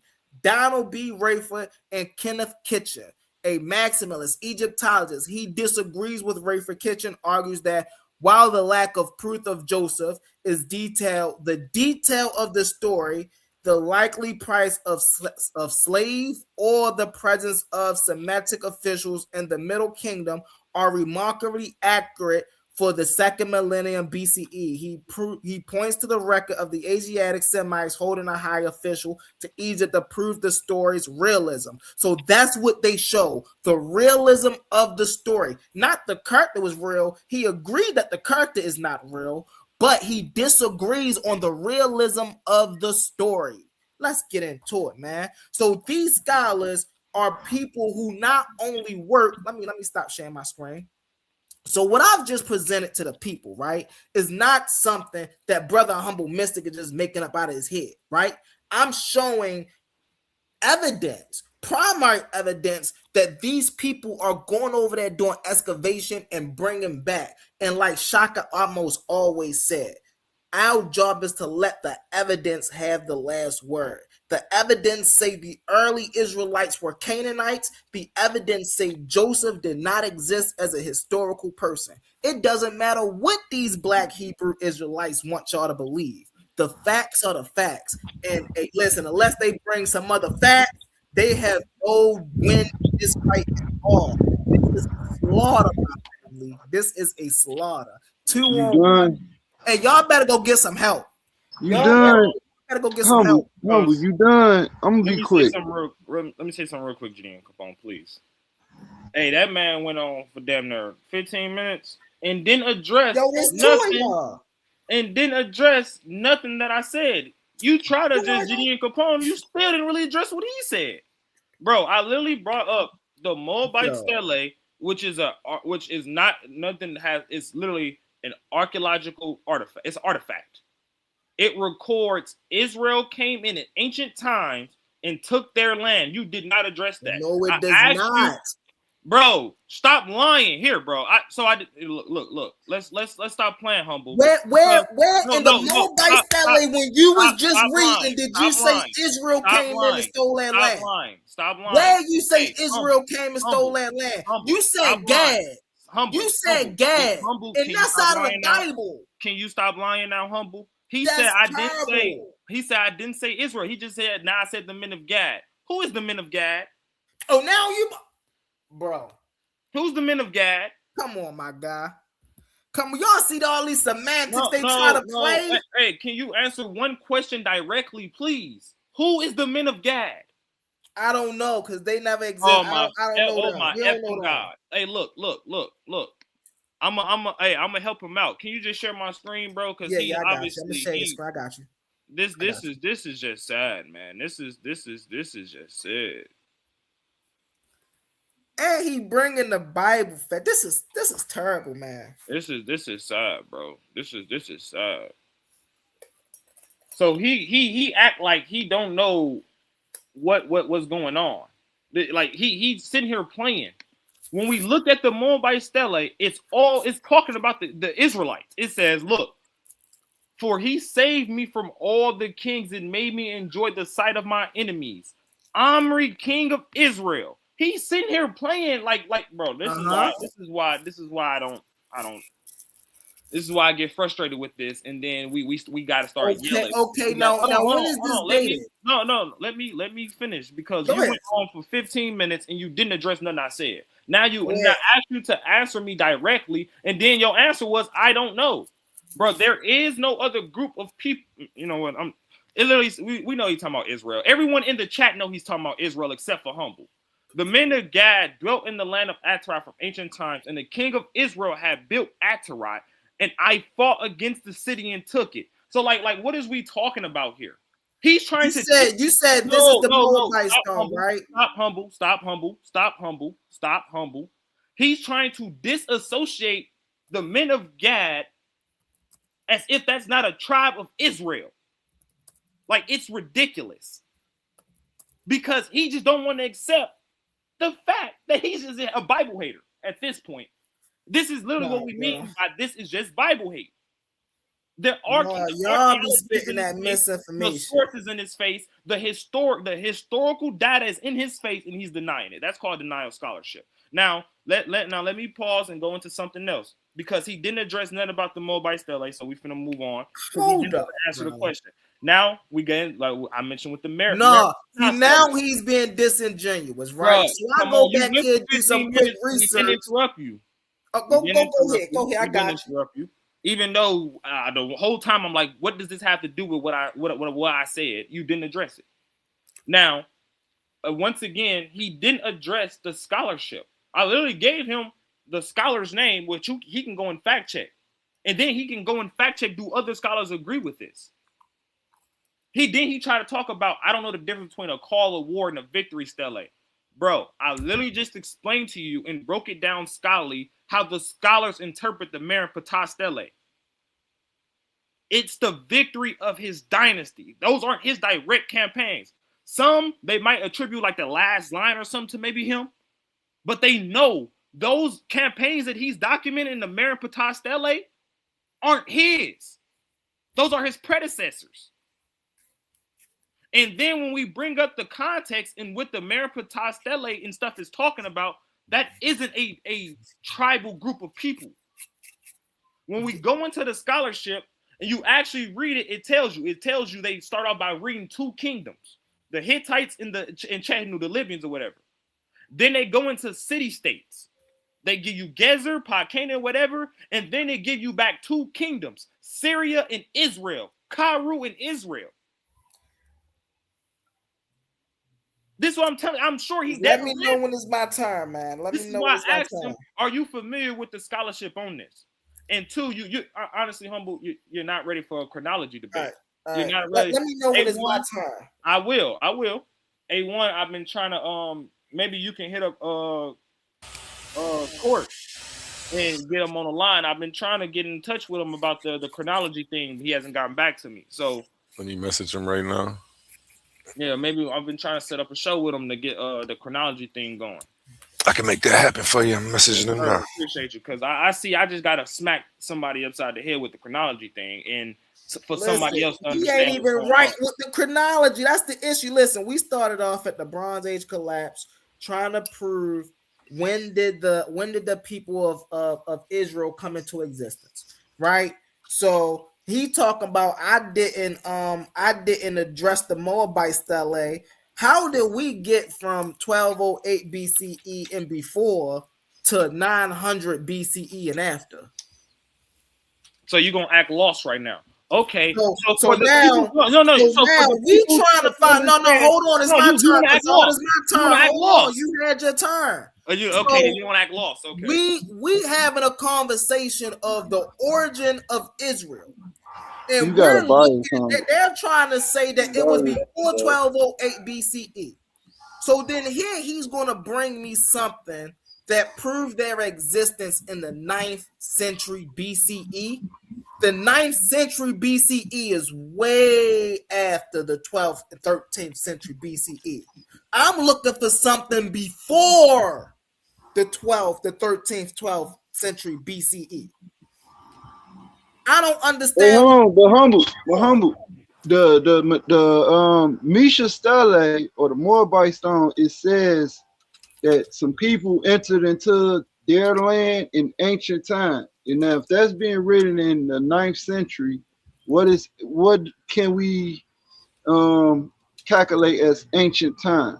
Thank you. I've been asking him this whole time, and he refused to actually answer the question. When did this happen? When did these people of Gad and Israel that artifact, that primary source, the Misha Stele is a primary source, and it's talking about a callback to ancient time. So ancient time has to be like what? Share my screen. 500 to 1,000 years, right? So now I gotta share my screen. So this right here is what Kazad put up on the screen. Is this the Moabite stone? Yes, this text image right here is indeed translated of the Moabite stone known as the Stele. Specifically, the images show 6 line out of 14 inscriptions. This critical archaeological artifact is dated to approximately 840 BCE, written in the Moabite language, which is nearly identical to Paleo-Hebrew. Why this text is historically significant? For the Saber intended to the empirical truth and primary records, this stone is the holy grail because it provides perspectives outside of the biblical narratives that correspond with historical figures and tribes. Mention of Omari, right, in lines 7 and 8, this text especially names Omari, king of Israel, who is recorded in the book of Kings. It confirms that Omari had conquered and oppressed the Moab for a period of 40 years. The tribe of Gad in times 10 highlight the sections in your images. Fascinating. The men of Gad dwelt in the land of Amorite in the ancient times. This is an external, non-Israelite confirmation that the tribe of Gad was an established entity in the Transjordan region during the 9th century BCE. So we ain't talking about anything before the 12th century BCE when we talking about the Mishnah or the Moabite stone and the Mishnah Stele. So this right here does not talk about, hold on one second, I'm gonna land my plane right here. So when I say the Moabite stone don't talk about anything that's dealing with the origins of the Israelite people, it's because it's way after the 12th century BCE. And what happened on the Moabite stone did not happen before the 12th century BCE. It happened in the 9th century BCE. Let's get this. I'm not ready for a chronology debate, and he don't even know chronology. Hey, humble. So ask ChatGPT to examine that line where it says the man of God and break it down. It just showed it. It says what does ancient times mean? So why does it say ancient times? Break it down for you. Let me share my screen. That means before. That means before. So if that's 850, in ancient time, that means before. Go ahead. It say the tribe of Gad, line 10. You said ask it to break it down, line 10. Yeah, I'm talking about do a whole analysis on that one passage. Watch this. Watch this. Bang. There you go. Analysis on it. Got you. No, not on that part. Just the part that is the sentence. Just that quote right there where it stop at times. Where it stop at times. Got you. Yeah. Hey, humble in your own words, you terrible, yo. I'm trying to tell you, bro. You terrible, yo. You just as bad, bro. This is crazy. Hey, I fucks with Hey, you, yo. humble. You trying, bro? You trying? I fucks with you. I just want to know, what do they mean by ancient time right there? Do they mean 40 years ago? 50 years ago? They gotta mean, it gotta be some odd generations or centuries if they talking about ancient time. What's ancient time in America? We probably say what? Pre-colonial? Let's see what they mean by ancient times right here. Yeah, let's see. In the context of the Moabite stone, 840 BCE, when the king missioner uses the phrase from ancient times, Hebrew Moabite root LM or Lem or Olem, he is Oh yeah, that making mean a old. specific political territorial claim. He making a territorial claim. In Northwest Semitic inscriptions, this phrase usually implies as far back as memory goes. Since time is immemorable, here is the breakdown of what likely meant in the 9th century BC audience. Pre-monarch presence. The Mishnah is acknowledging that the Oh, Gad did not just arrive in the recent conquest by King Omri, but calling their residency ancient. He admit that they were already settled in the Transjordan era, at least the Jordan River, as long before King Omri dynasty of Egypt rose to power. This aligns with the biblical position of Gad on the tribes that settled there inherently early before crossing the Canaan Drop proper. a bomb. Drop a bomb. We're drop done. a bomb, We're right? How we dropping a We're done. time out? We're Time done. out. I don't want to How go back. will we drop? Nigga died his own source, man. Listen, how are we dropping That bombs? makes you a Right? pseudo. We're done. Hold on We're one cool, second. humble. Hold on one second. How are we dropping bombs? Right? When all of this is saying is that there was a tribe of Israelite people in the 10th century before the king of Omri, or dynasties before the king of Right, Omri came. right, humble. And guess what? We have it. That's Hold on, not saying, humble. listen. Guess what? Humble. Guess what? We have the letter, Deborah's letter, which dated to what? 10th century. So time out. Matter of fact, this is why I like this right here. So it said chronological death. This is let's get into it.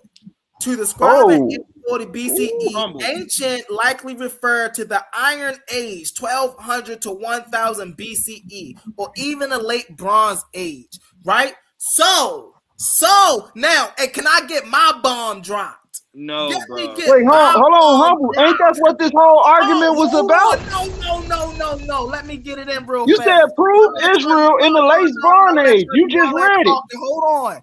Hold on, You just Capone. read I it. just dropped it for you. Hold on, Capone. Hold on. So what this means is Get up what out of they here, were man. talking about. Hold on, Capone. What this means is what they were talking about in the Moabite stele was literally happening in the Manasseh stele. This is what they're saying. No. Ain't no. Listen. Wait, You humble, see? bro. You can't be that bad, bro. In the heads The Moabite stele of is 400 years apart from the Manasseh stele. If They not anything, ready, you bro. can say They when not they ready. was talking about in the Manasseh Not stele, ready. the men of Gad are those tribe of people that was in the Manasseh stele, or they're part of that group some type of way. Now you can say that, but that still put them in the late Bronze Age during the collapse. Right, that don't put them before. Hold on, where they come from? Where did they come from? They had to pre-exist. But humble. You have to assume that they pre-existed before they become up with a tribal name. Okay, They had to come from somewhere. Answer this question, Capone. Hold on, let me ask you this: did black people exist before we were called Negroes? All right, answer this question really fast. Was the tribe of Gad a tribe in the early Bronze Age? Yes. I kept no in the late Bronze Age. In the late Bronze Age. He might have. So what's the? Hold on. What's the date for the early Bronze Age? You speaking in? Because we was dealing with the late Bronze Age. 1500. He might have misheard you, 1650 Humble. No, to He might have 1500. misheard you. I don't think he meant no, to say yeah. no. My answer is no, because this is the Now thing, his humble. answer is no. You keep moving the goalposts. We're talking about the Bronze Age collapse. That's what we was talking about. You said we can't prove Bro, Israel in the Bronze Age I in the said Bronze you Age can't collapse. prove I Israel read a before the source that Bronze said the Age Bronze. collapse. Hold on, no, hold on, humble. I read a source to say the Bronze Age collapse was from late 13th century to early 12th century.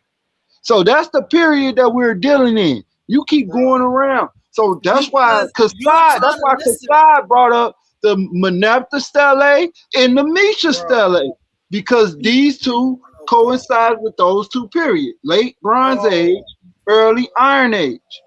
See, now you Which, trying to agree with me. No, no, no, no, no. no, we're I not said, agreeing with hold on, you. Capone, You hold on. forgot your Hold stance. on one Just second, say you forgot your hold stance. on.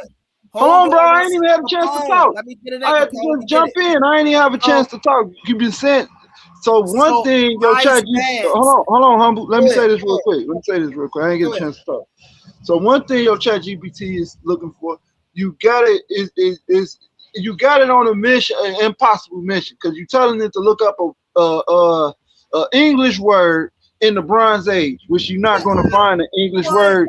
You're bro. not going to find English words in the Bronze Age, humble. Bro, this guy is terrible, my So guy. First off, what? hold on. It's my Hold turn really on. quick. Your chat GPT said Joseph in English. Said no. There's no mention of Joseph. Nobody named Joseph in the Bronze Age. That's an English word. So Bro, what the? get the All narrative right, right. hold on. And you're denying that your chat GPT told you that it's historically plausible, right?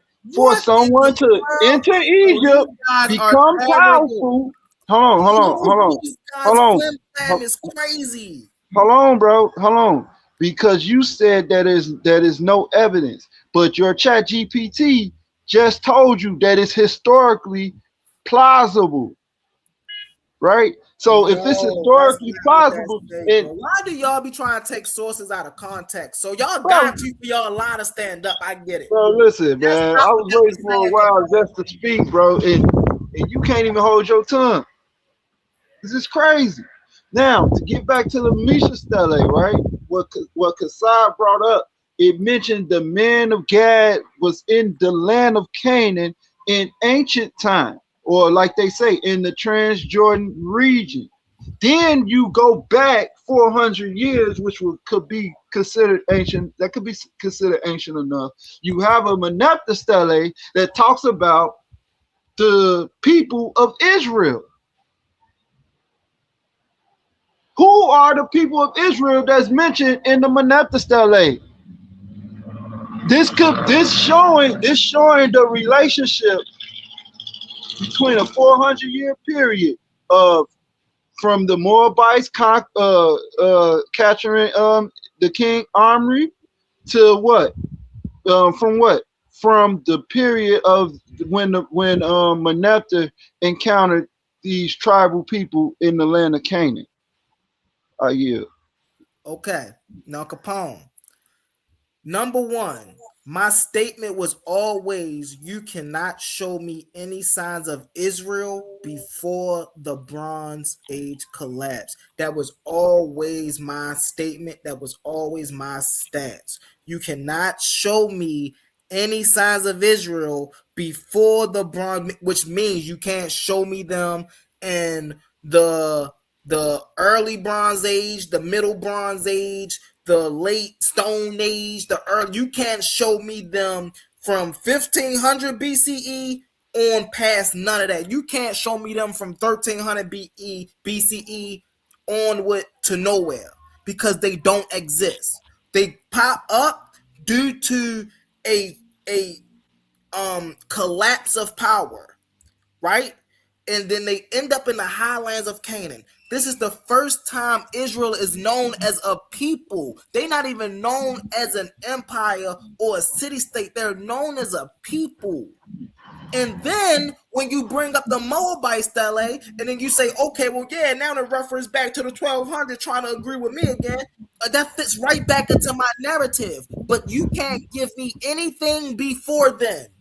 That's always been my stance, and you All know right, that's always been my all right. stance. So humble. If And that's your stance, humble.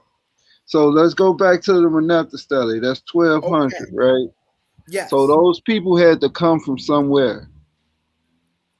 When Meneptah is going through those land through the Transjordan, he encountered these people. So they had to be been already there long enough for Meneptah to consider them a threat.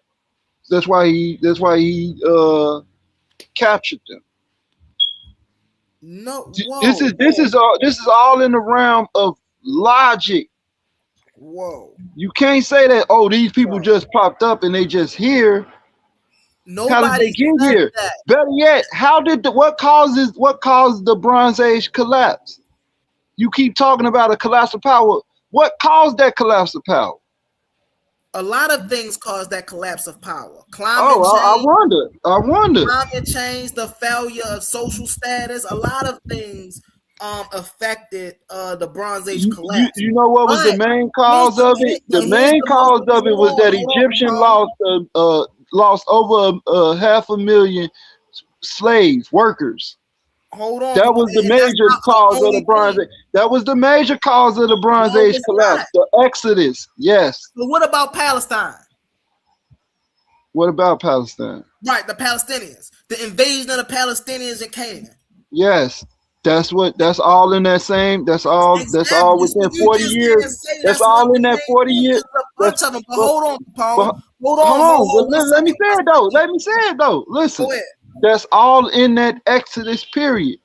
The 40 Okay. years. So So so hold on one from second, the first. Wait, Exodus hold on to one second. 40 So years now, later, you see the Egyptian loses a large amount of workforce, extremely large amount of workforce, and like high ranking people, and then you see the land of Canaan being invaded. That's what causes the Bronze Age collapse. Then okay, now from hold that on. time, 100 years later, you have Meneptah going to subdue these people who done set themselves up in the land of Canaan. Okay. That's all Now, I'm saying, bro. here's what you missing from the Bronze Age collapse. The important thing from the Bronze Age collapse is that a great merger happened. Let me cam up when I say this. The important thing from the Bronze Age collapse is a great merger happened, right? Some people came up from the south and some people came in from the inlands and they brought their cultures with them. And when they met on the highlands of Canaan, instead of them fighting, no, they merged. They became one group. Now, why did they become one group? They became one group for survival. Now, what was the name of this one group? The name of this one group became Israel. Why did it become Israel? Because El had the fortitude of power in Canaan. So this right here ensured that when they became a solidified people, they would have some type of economic or some type of political status. Now, why did Yahweh become their national god? Because Yahweh was a warrior god, which Wait, means they humble. What does eliminated their what does hold on, Yahweh and El got to do with this? because that's their two gods that they mixed No, together. but you That's study the two gods that's in the you moving Bible. the goal. Listen, bro. I'm gonna let Kasai go. Listen, Your humble. Stay on Bible, topic, bro. bro. Why is you Your talking about Bible. Yahweh and El when we talking about the Bronze Age collapse in the Bro, people leaving from Egypt going into the Transjordan area? bro. A So lot what of do you two think the the two Bible so artifacts that I Capone? brought up So and that Capone, Kasai what do brought you up. think the Torah The is? Meneptah stele Capone, in the what is the Moabites in the Torah? Misha stele. So Capone, what do you think the Torah is? The Torah is the birth certificate of what happened in the Bronze Age collapse.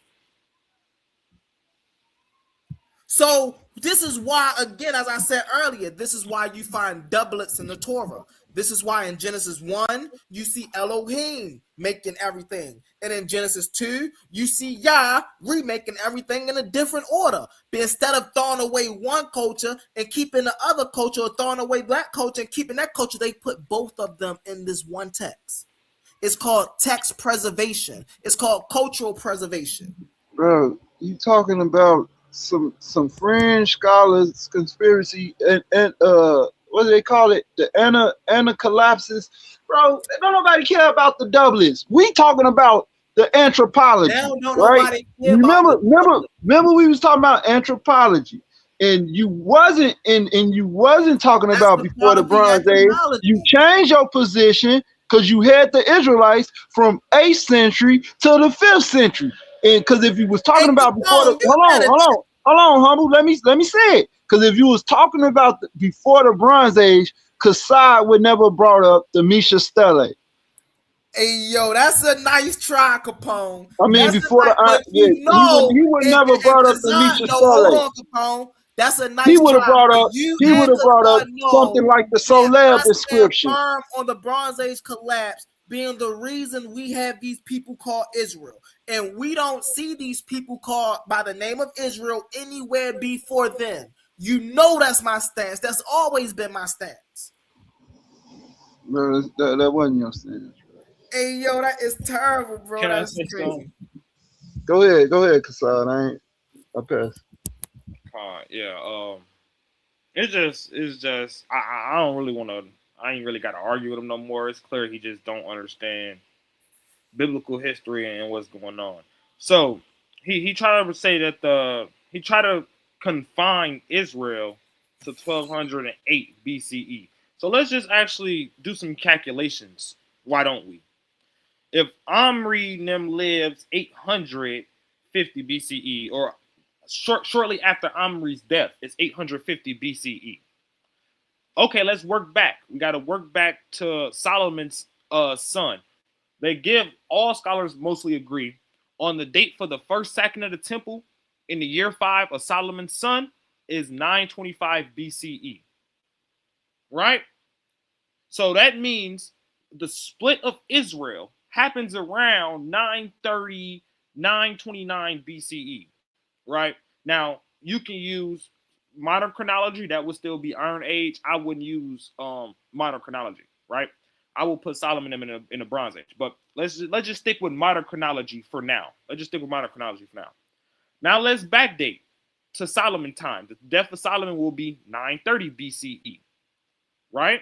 Then we can go back into his father, which would give you around the date of 1010 BCE, right, to King David. That's just the monarch period. We're in the Iron Age. That's just the monarch period. Israel is there. That's when Israel tribes and everything are all united. They come together. They stand as one. They fight as one. There's no judges. They're together with a king. Now, if you go back, because it tells you the Exodus happened 400 and so odd years before the building of the temple, right? So you can count from Solomon's reign, go back 400 some odd years. They give you a date around 1446 BCE for Exodus. Now, some people will use modern chronology. I wouldn't use it. But 1446 BCE for Exodus, that's late Bronze Age. That's not towards the late Bronze Age collapse. That's just late Bronze Age. That means 40 years later, you will have an entering of the Promised Land around 1406 BCE, which is still late Bronze Age. It's not late Bronze Age collapse, as he tried to say. It's still before the late Bronze Age. So even the chronology and what he's trying to input, for one, he's putting Israel in entering at the wrong time frame. He keeps trying to put 1200 when the date will actually be 1400. But guess what? He don't know biblical chronology or chronology at all. The men of Gad, no matter what chronology you will use, they're there before the late Bronze Age collapse. Point blank, period. If you want to go into the middle Bronze Age, that's Amorite territory. So when, once again, did Israel come in and take that territory? When? It has to be sometime before the late Bronze Age collapse, in between the middle Bronze Age, because they're already documented being there. So you already lost the argument, right? So now let's get into some with the Meripatah Stele. Let's get into some with that, because he never addressed what I brought out. And I told him I can bring out the scholarship and speaks on it, that speaks on Israel is not a small entity in the Meripatah Stele. I already brought out the connections with the temple, which he never brought out, but he never addressed. But let's get into something. We read the Meripatah Stele. It says the princes are postured, saying peace. No one raises his head among the 9 bows. Desolation is for Chehenu. Hatti is pacified.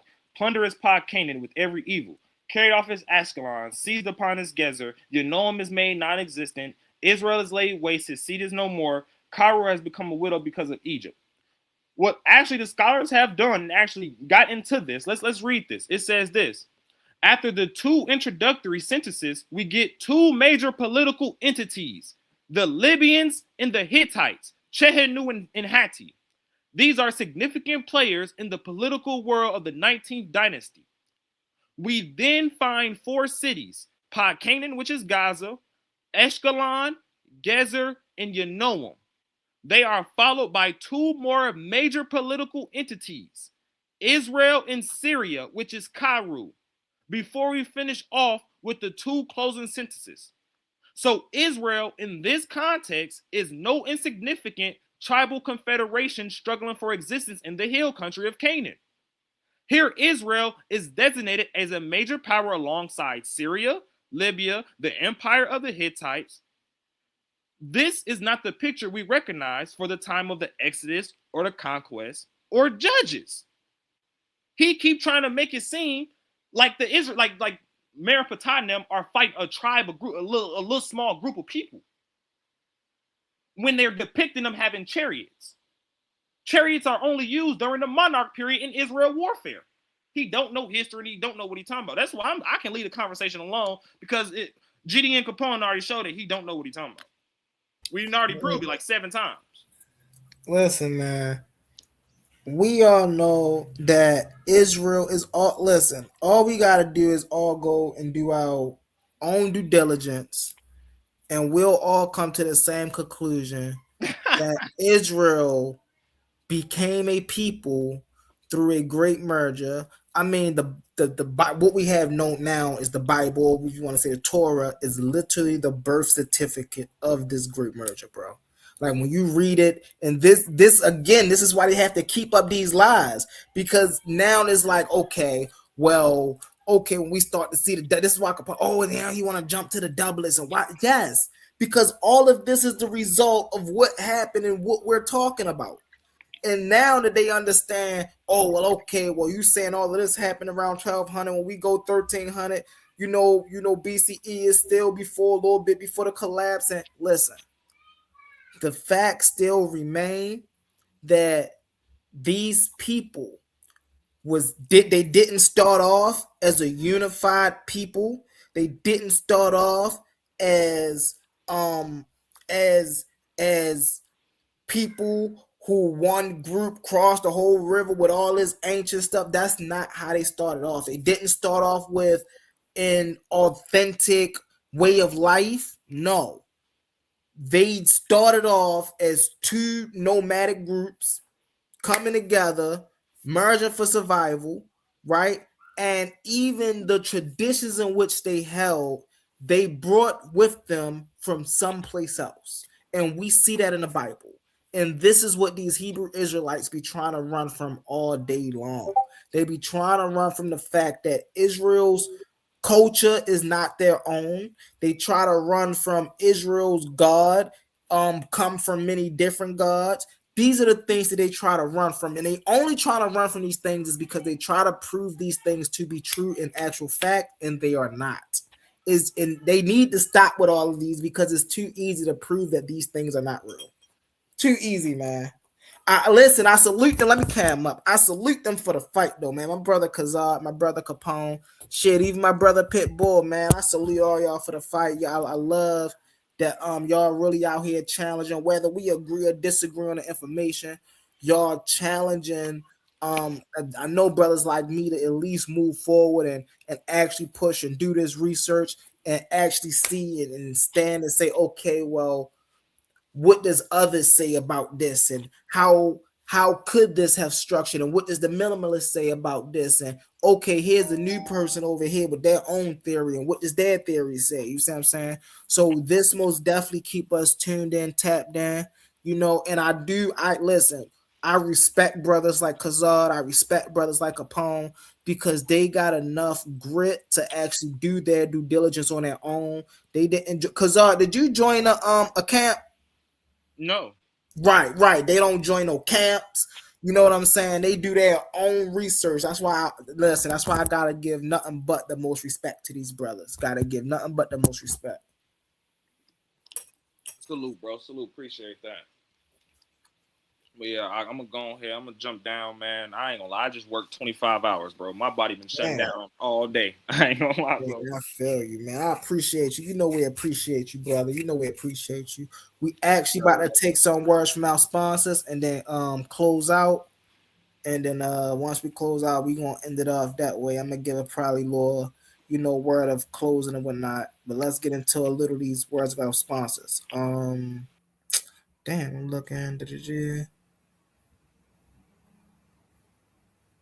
Oh, here you go. In the arena of ideas, words are weapons. Confidence is your armor, and every Titan needs their gear. From the Titans Debate League comes a movement born from energy, faith, and power.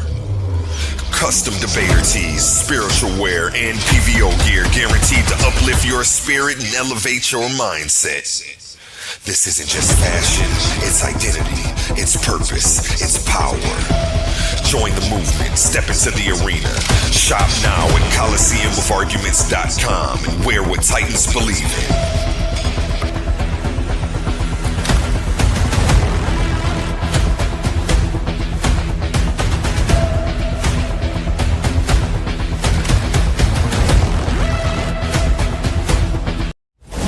Let's be real for a second.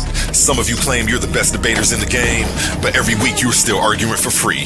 You study, you prepare, you show up, you give them viral moments, and the platform gets paid, not you. That's not competition, that's exploitation. Some leagues built their entire reputation off the backs of debaters they never intended to compensate.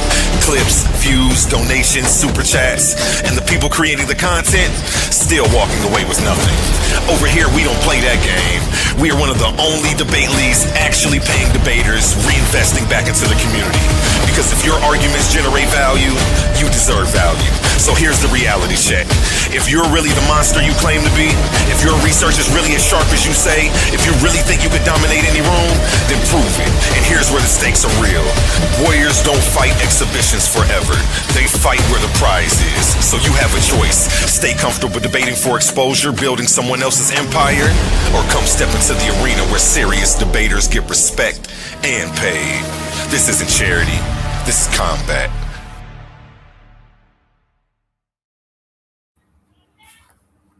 We back at it, y'all.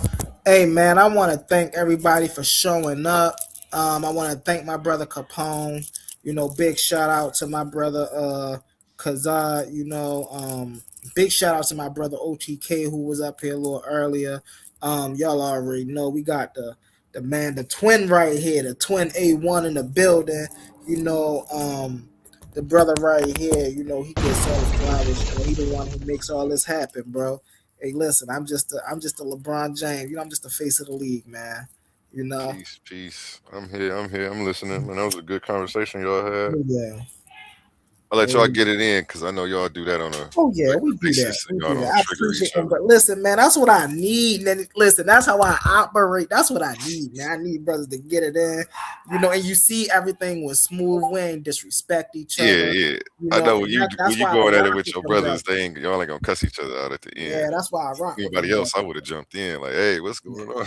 I love that energy, man. Listen, if I don't even know if they are aware that that's a skill, bro. Like to bring that energy to actually be passionate, because that's what like people feel that, bro. And when you making a point, it's like, oh, like I heard you putting. I was like, damn, they was getting some, man. My man A1 back there dropping bombs. I'm like, shit, what can I come back? Well, I gotta come back with some hard shit. Hold up. They ain't my brothers, though, man. They ain't my mans, though, man. They keep me sharp. I'm telling you. This is why, look, when y'all start seeing me in those tournaments, y'all like, yo, man, this brother humble cold, man. It's because of them brothers, man. They keep me sharp.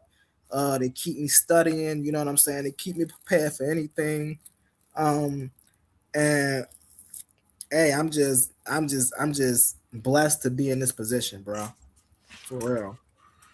Hey, that's how I feel, man. Gratitude is the attitude. Mm-hmm. Every day we here. Mm-hmm. We made it, baby. We made it. We almost at 1K subscribers. I'm excited. I think if maybe 8 or 10 more, or something like that, I'll be at Uh-huh. 900. I've been doing about 100 subscribers a month. So Most definitely, most definitely. the And organic everybody growth is that's beautiful. watching, man, share this to your friends, share this to your families. If y'all know other people that like to watch debates, I know debating is up on the rise, man. Hey, listen, I was a fan. I was actually a debater in high school, but once I started like living on my own, going through my own spiritual journey, ever since, man, listen, I've been a fan ever since a pup. So now that I'm actually in this stage, I'm actually in this light. Hey man, I'm going 10 toes. You feel me? Hey, I But see a if legend in the y'all like, making, man. Your jersey's definitely gonna go in the mhm. rafters. Whatever you decide to take a break from this, Oh this yeah, you've been putting in work, man. Let's go, as young long legends as in the I making. can, man. As long as I can, man. And You know, if y'all like, if y'all, I'm telling y'all, man, if y'all like the debate, y'all like what y'all see here, man. Most definitely share. I be outside sharing. Be like, hey, I seen you on YouTube. I was like, I know, I know.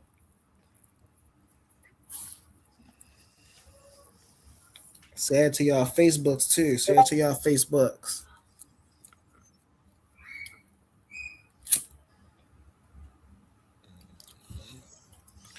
I'm over here editing footage right now, Okay, okay. cutting up some. I have so many long open panels where people popped up in the middle, Yeah. so I'm going around getting all these open panels, and I'm gonna cut up, where special guests Mhm. popped in, and Right. so that way you upload those segments. Matter of fact, while I'm doing this, let me share my screen real quick, just because I ain't really doing too much. What you got over there for me? No, I'm just, because I want to actually. It's so funny. I just looked to the right and I was saying we was live. I was like, oh shit, okay, okay, okay. But I'm sharing my screen because I actually just want to show a little something. I know I'll be doing this a little behind the scenes, but I really do want my people understanding the tweet people. I do really do want my people to understand, like, when we get into AI and we showing these things, I want y'all to be able to, like, what I do is I copy all my responses. Like, say I was looking this up and I might need this later, right? What I do is I copy all of this. Well, I'm gonna just copy this right now. I copy all. I either take a screenshot of it or I copy it and I save it into a. Oh, let me see if I can do it without switching my screens. Um, I save in a file. Let me see. Yep, file down here. Oh no, a Gmail file. Here, let me see where my Gmail at. All right. So what I do is I save. All right. So let me stop sharing. All right, and then let me share this tab over here,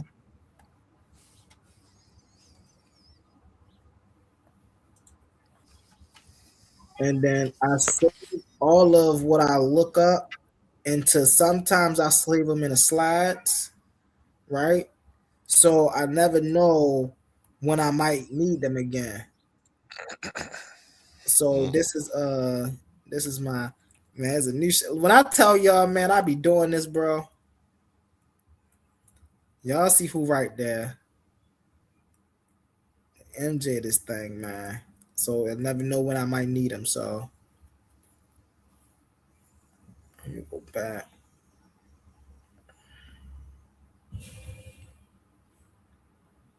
It's another presentation.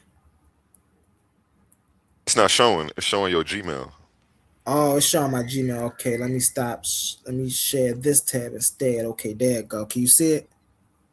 Yeah. Let me come back. There we go. Now we on the presentations.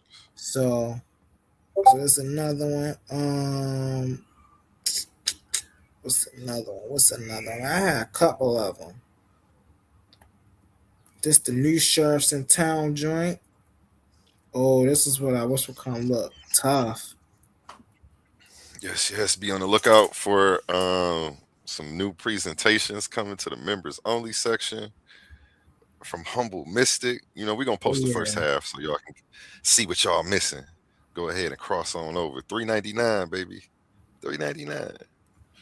I remember I did this one. What This was is one of your the first. This was one of the yeah, first presentations I did over here. that was fire. I don't remember Yeah. seeing the slides though. Did you just talk your way through this one? No, I showed the slides. What was I missing? Where I was The, there. I don't know how I missed that. I did that. So I either keep them there or I bring them. Hold on, let me see. Let me go to my docs because I got a lot of stuff in my docs too. So, or I place them here.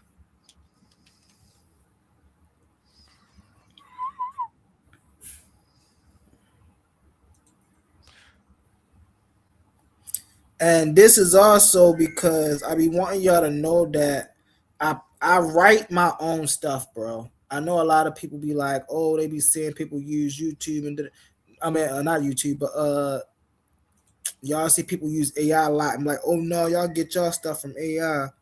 Nah, man, look, I write a lot of my own stuff. This is what I do. Matter of fact, let me come back real quick. AI, I'm an AI. A1, Hmm. you know when we be backstage and I'm like, we going live. A1 be back there like, all right, bro, what you about to do? I'm about to put this presentation together real quick. He like, all right. And I be back there. He be like, you done? Nah, bro, almost. I gotta finish. He's like, all right, give me 5 more minutes, bro. Five. That's because I'm sort of kind of like a perfectionist with my stuff too, man. Yeah, you done pushed this episode back 2 hours working on something. Mm-hmm. Like, what we doing, man? I don't be tripping though. We on divine time, man. Right. So yeah, that's what it is, man. Also, I want to show something else. Hold on, let me. Shout out to Divine Time with the Seven Sisters as well. Most definitely, most definitely. Um, hold on, let me get here.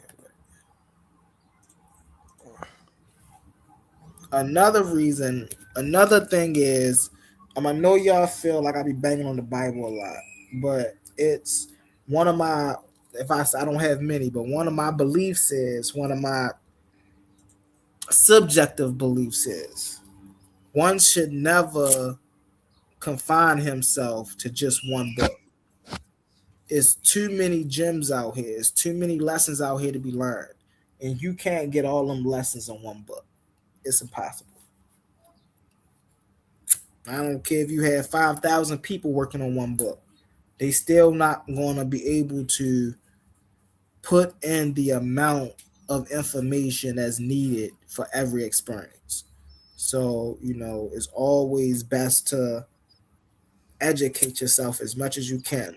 Read everything, even if you don't agree with it, at least, check it out.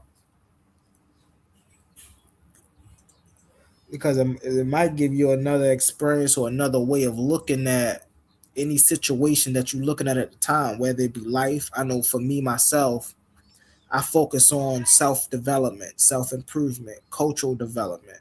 You know what I'm saying?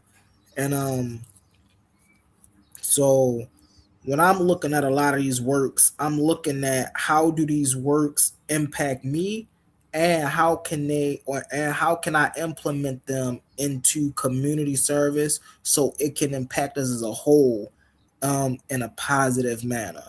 You know what I'm saying? So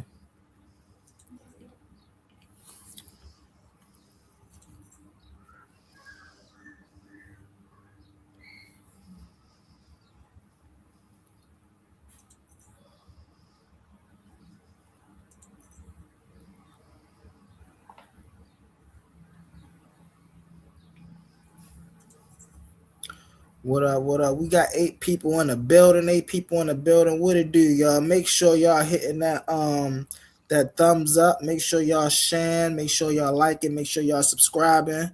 You feel me? Also, hold on 1 second. Let me show y'all this. Make sure y'all joining the members. Make sure y'all joining the members only.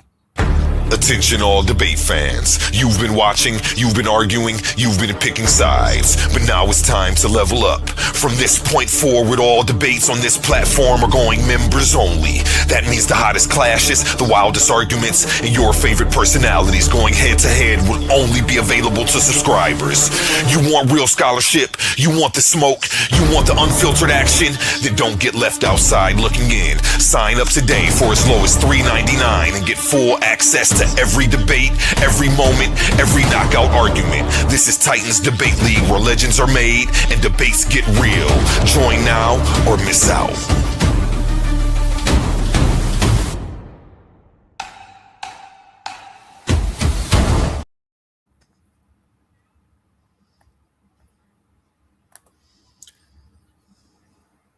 Most definitely, most definitely. They listen for $3.99. You really can't beat that. You know. Let me get this out the way really fast. Play your commercial for your show tonight. Oh, hold on. Just over there. Majority rules. Yeah, here it go, right here. Look, I'm looking for it. Here it go. In the arena of ideas, intellect is the ultimate weapon. Welcome to Titans Debate League. This is Majority Rules, hosted by Humble Mystic. 5 panelists enter, only one survives. This is a free-for-all where your downfall is only one mistake away. Do you have the engagement, the energy? Are your sources bulletproof? Is your conduct elite? If you slip, you fall. Every 30 minutes, the topic changes. The heat rises, then the host calls the vote. The audience is the judge, and the majority is final. Comment by comment, the weak are dropped. One by one, the ranks stand until only a single Titan remains standing in the fire. The winner takes it all. Here on Coliseum of Arguments, hosted by Titans Debate League. Only the brave speak here. Are you not entertained?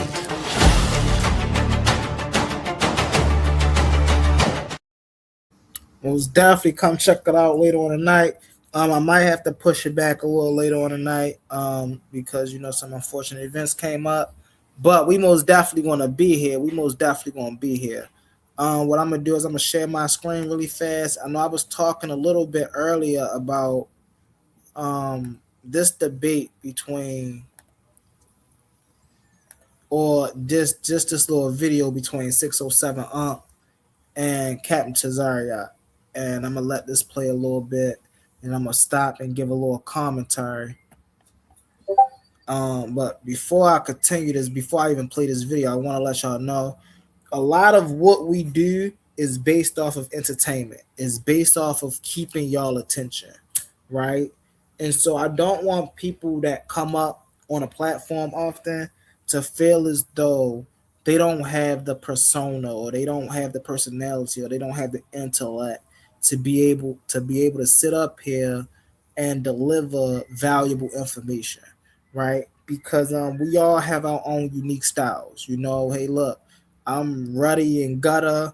You got some people up here who like to sound more intellectual and scholastic and professor like you got all different styles. You got people up here who like to be comedic and be comedy. So find your style, find the best way you like to talk about what you like to talk about, and people will gravitate. The people that rock with you will rock with you, and the people that don't won't. But so I wanted to say that. Let's get into it. That's kind of cool. One reason, right? Because let me tell you something, right? I don't know who my great grandfather is, right? I don't know. Or my great grandma, right? Nobody knows, right? Let me tell you what family do. Family celebrate you after you dead. They don't celebrate you while you're here, right? Let me tell you about a spiritual family, right? The kind of one that aligns with everything that you're doing. They pour into you. Family a lot of times want you to mimic what they have seen before. Like, oh, he's just like his daddy. Oh, man, he's just like your daddy. Oh, you sound just like your uncle. Oh, you look just like your nephew. You don't look like none of you people. Listen, because if I want to be free, right, I have to break away from that. Listen, I love family, but sometimes I got to be aware enough to understand that family will keep me down. Right? I'm gonna say this, right? I love this, but don't like all this shit. I understand about family. I understand about the unity of So that's what I mean right there about this is entertainment. Right now he cooking, right? Sometimes family will keep you down. right? I wouldn't go to the extreme that he's going. I understand why he's going to the extreme that he's going. Again, it's about being seen, right? And so it's about saying things that you wouldn't normally hear being said, right? Because some people too scared to say it, right? Some people too worried about their professionalism and what rooms they can and can't sit in based off of what they say. So, and we call it code switching. But he's most definitely cooking. You just have to lend the ear. People that never been in the unit before. We've been broken. I also want to say though, this is the issue I have with people like 6070. You don't have to. Granted, this is your style, and I don't take it away from you. But the image, right, on what we're allowing the world to see of us, right? This man right here got millions of views on YouTube. This is what the rest of the world see when they think of black culture. Now let me come back here and cam up and say this again. This is what the rest of the world see when they talk about black culture. They don't see us getting degrees. They don't see us really, doing good in economics, right? They don't see us in the echelon. When you see the black community and black America and things of that nature, this is what they see. And this is the issue I have. Because why that gotta be our image? Right? Why can't hold on, I'm put you on a big screen real quick, brother A1. If I can here, go right here. Why can't this be our image? You feel me? If hold on, let me get this down. All right. If this can get 2 million views on YouTube, then why can't this get 2 million views on YouTube? See that be my thing, right? And this be my same message for, my brothers and sisters across the street, on my other planet, right? Why are we so quick to jump for negative vibrational things or negative images? But then when we got positive things and positive people in your face, people turn the other way. Oh no, we don't want to hear what they gotta say. Hey, we gotta start checking our priorities. Mm-hmm. You see what I'm saying? And not only how we want to live this life, but who are we attaching ourselves to while we're living this life? Who are we paying attention to? Are we paying attention to people that's going to actually help us elevate and get to the places we need to get? Or are we paying attention to the people that's going to keep us dumb, deaf, and broke? Hey, pay attention, man. It's free right now. Hey, what Eddie Griffin say? It's free to think. Use it. Let's get into it, y'all. Let's get into it. No, we been broken to pieces, right? Listen, I just came here to pick up the pieces and let everybody know that everything is one. Listen, ain't nobody above nobody, ain't nobody under nobody. Everybody is the same. Listen, to love my family, I first gotta love me, right? And if I don't love me, I couldn't love my family. All right, so ain't no family until I first understand who I am. What the fuck you looking like that for me? You'll never. Wait, can I respond now? Yeah, go ahead, please interrupt. You'll never do. So what you just said about having a spiritual family that pours into you, you're correct. Well, you're incorrect that when you say you just like your daddy, just like your daddy, you just like your daddy, it's supposed to be just like your daddy. The problem is we don't see our daddy first. And the second problem is because our daddy are taught to hate our father. So when you say when you like your father, he is saying like you are spiritual. If you're truly spiritual, pay attention. If you're truly spiritual, you can reverse whatever pain your dad did. So when they say you like your daddy, it don't hurt you. The reason why nobody want to hear you like your daddy, because you think about either your daddy being absent, your daddy being abusive, your daddy not being there. So now here's a story. You can have a father that was a full-out dope fiend, a father that abused you physically. And then as you grow up as a son, how do you navigate through a world where you didn't have a father that you felt that you love him? You know what you could do? You begin to love yourself, like he just said. And then when you love yourself, you know what else you can do? You can forgive your father. And then if you forgive your father, you know what that did? That then allows you to heal so that you don't become the same father to your son. Now, what I just did was take what he said spiritually and physically and actually gave. And this is why I gotta give Cap the flowers that I give Cap. Cause he a beast with this, bro. He's very skilled when it comes to articulation. He's very skilled when it comes to delivering a message or delivering an example or making something relatable, right? Very skilled at that. Most definitely. So when y'all see me up here giving examples and doing it, hey, I got that from that brother. Very skilled. That's one of his strong suits. And you see, notice, you see his hands out. You see he trying to jump because that's what he do. Like when Cap is talking and he's giving very structure, you see Cap is unshook. And that's another thing Cap is great at. He's great at controlling the moment, right? Like he don't let people shake him. He don't let people distract him or none of that. When he's doing what he do, when he breaking his breakdown, he be focused on what he's talking about. You see what I'm saying? And a lot of when I'm up here talking and people hopping in and things of that nature, I got a lot of that from him. You see what I'm saying? And what that do is it make people want to jump in.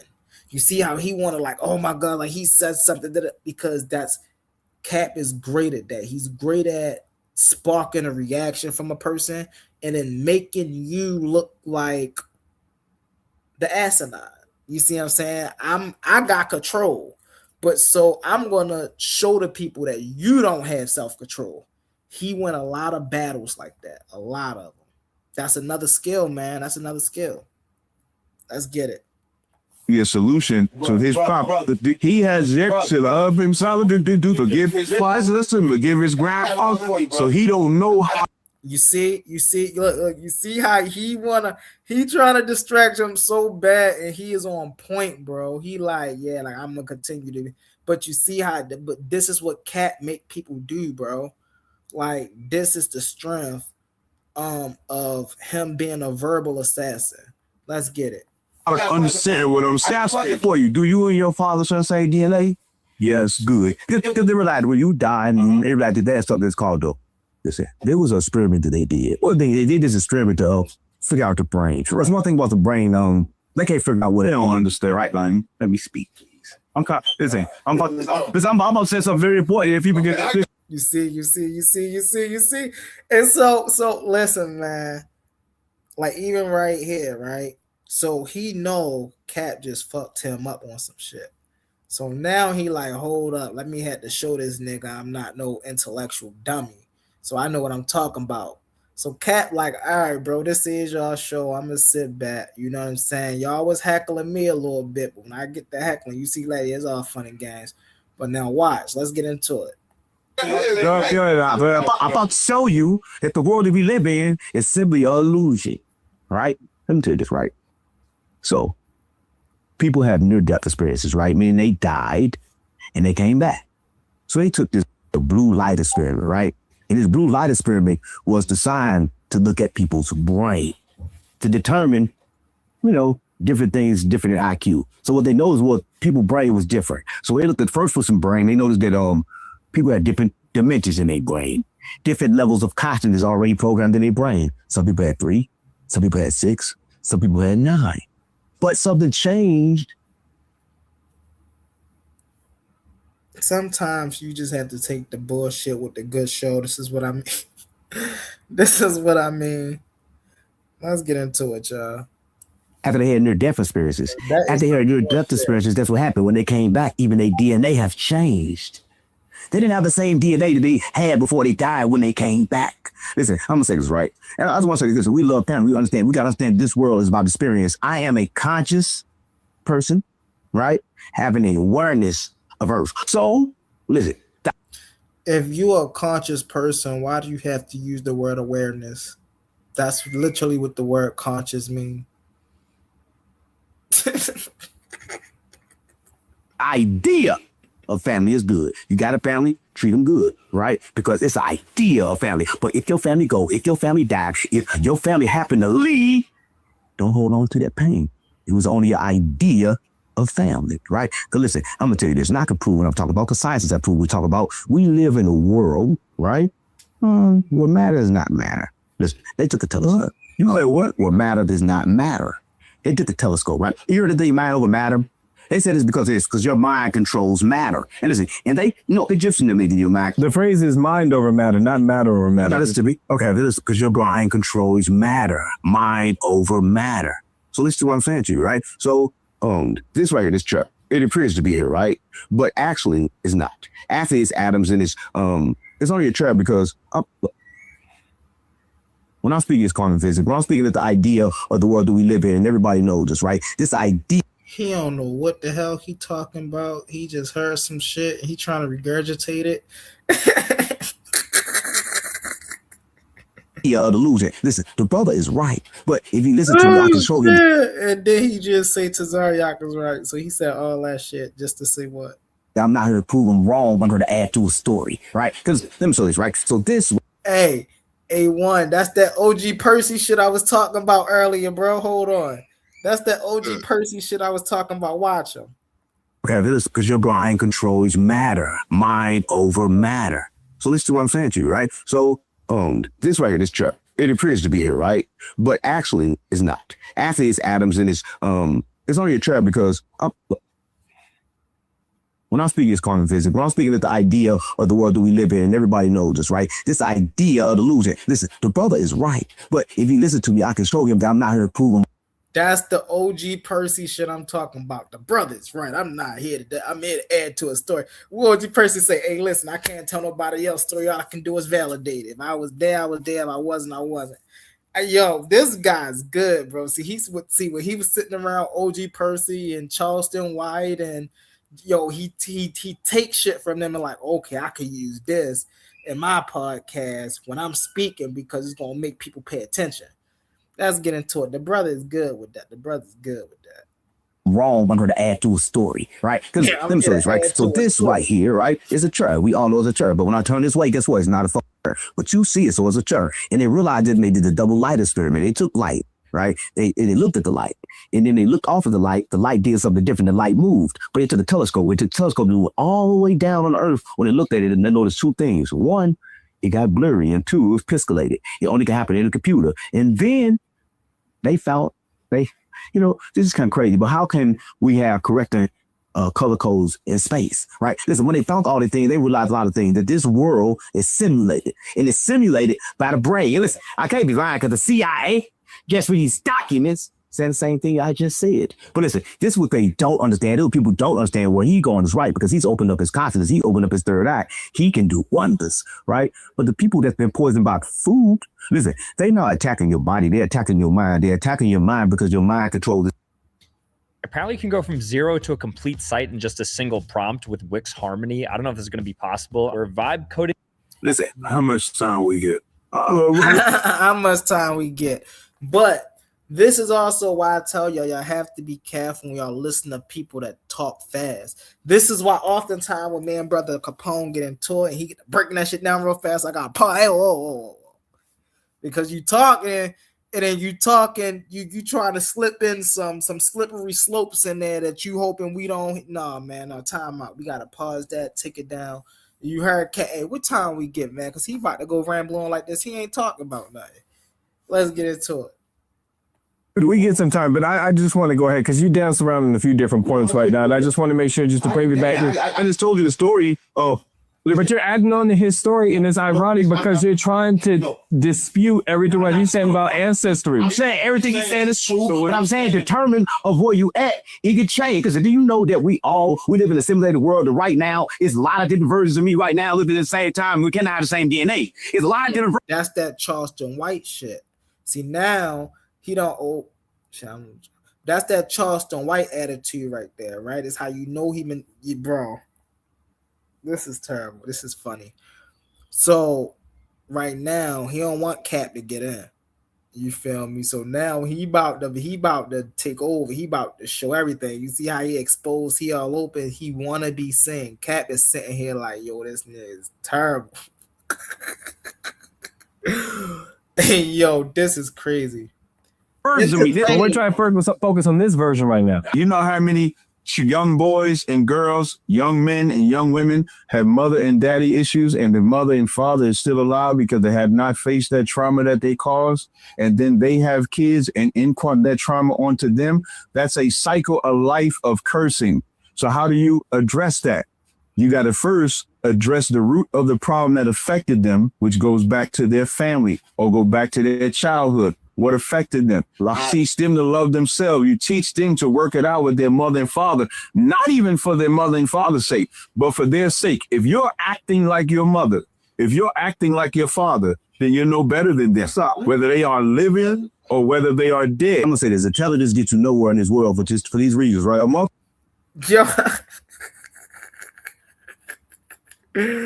Yo, filleted them so bad. My man said intelligence gets you nowhere in this world for 2 reasons. Let me tell you why. Hey, yo, this is hilarious. So it's spiritual. Allah, can I speak, please? You just spoke and you said you're gonna let me speak, please. I gave you haven't let him speak this entire time. See. So yo, look at his face. He like, oh shit, they gonna do him like that. They ain't let me cook.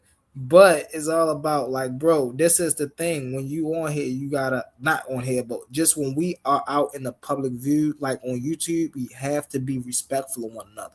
It's okay to do what you do, right?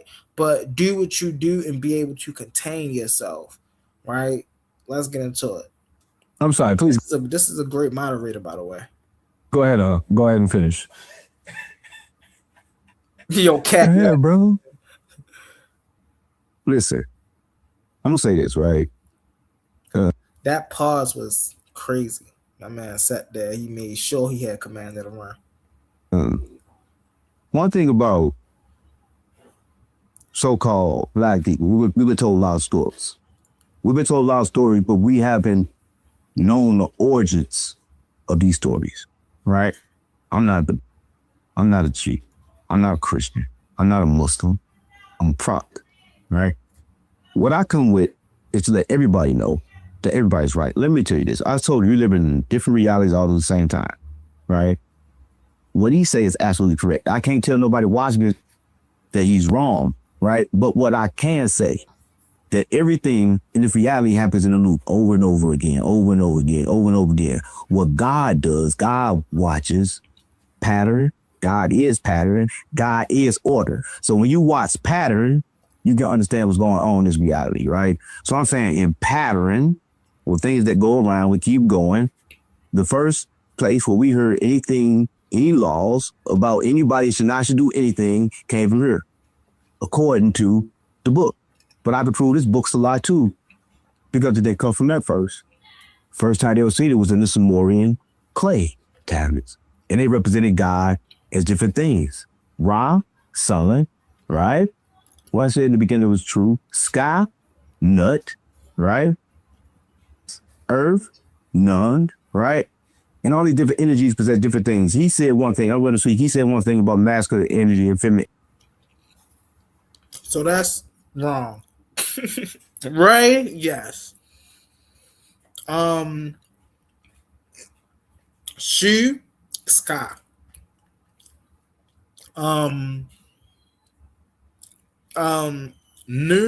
None is potentiality, right? This is and they're not gods. That's the problem I keep having with people. And my bad, I'm over eating.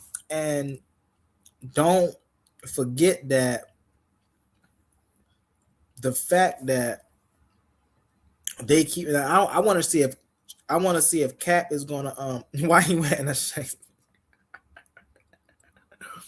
Hey, yo, I want to see if Cap is gonna actually call him out on that, because you can tell that this brother don't do no studying, bro.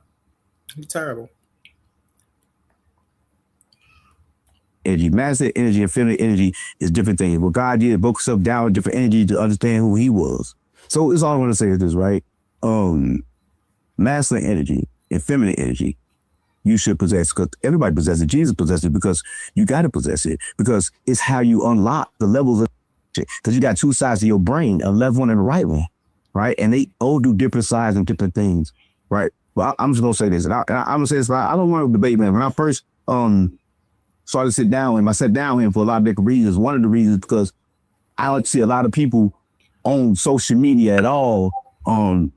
They get speak the way we speak, not about what nobody think about, right? I seen him and I seen him with a white man. He told the white man, "Yo, you the devil," right? Listen, I'm gonna say this. Man, I can't say he's lying, but I could tell him that white man is him, right? But I could tell him, and another thing, everything is one, right? I can't disagree, but I could say that everything go back to essence of one, so we don't gotta fight no more, right? Listen, how come to stop the fighting? Because the fight is already won. Revelation simply need to re-reveal. So I'm saying that this is already happening. Everybody can shout, right? But what he says is right, so listen to him. But what I say is absolutely, it's different. So, Mr. Tez, go ahead. The floor is yours. To what he's saying, he made a point to say that God is about patterns, right? Let's say if I slightly disagree but agree. And he says everything come back in cycles, and you got to look at the pattern. So if you look at the pattern of us, there has to be a point where somebody comes and corrects that pattern to get us straight. So as you're looking at the plight of our people, you're looking at the lack of love, you're looking at the lack of disconnect, we're off that pattern of God. So now somebody has to come and take that pattern and say, okay, what pieces need to be put in place to get us back on God's pattern? Okay, we got to have a better spirit. We got to have a better brotherhood. We got to have a better sisterhood. We got to be able to take back what's ours. We got to be able to have our identity. In that context, now I'm using his same words so you can't sit and hear him, you would actually bring the pattern back that the Most High had for us from the beginning when he said, let them be fruitful and multiply. The laws of God existed before any book. Doesn't matter what book it is. So when you say the things that you said, and I do appreciate the compliment that you gave me because a lot of people don't. So I do appreciate that too.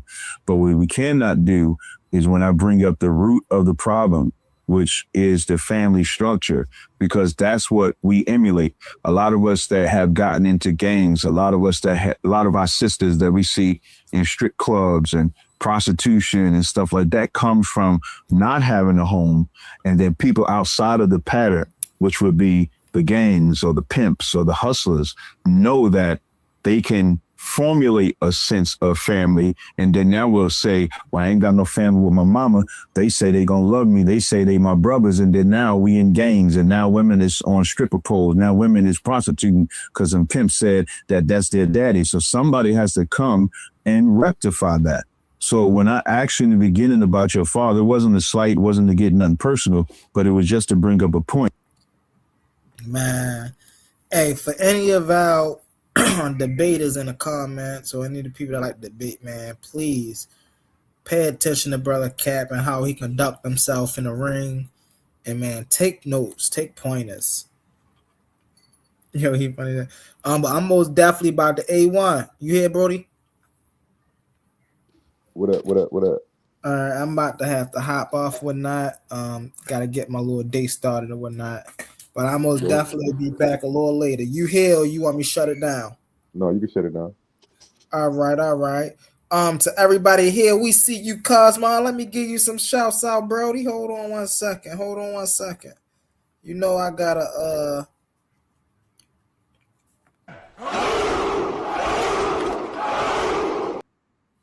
we got the Cosmo in the house. What's up, Brody? Look, that's another competitor right there. You know, but we about to get out of here. I appreciate y'all for pulling up, checking us out, chilling with us for a while, and most definitely come back later.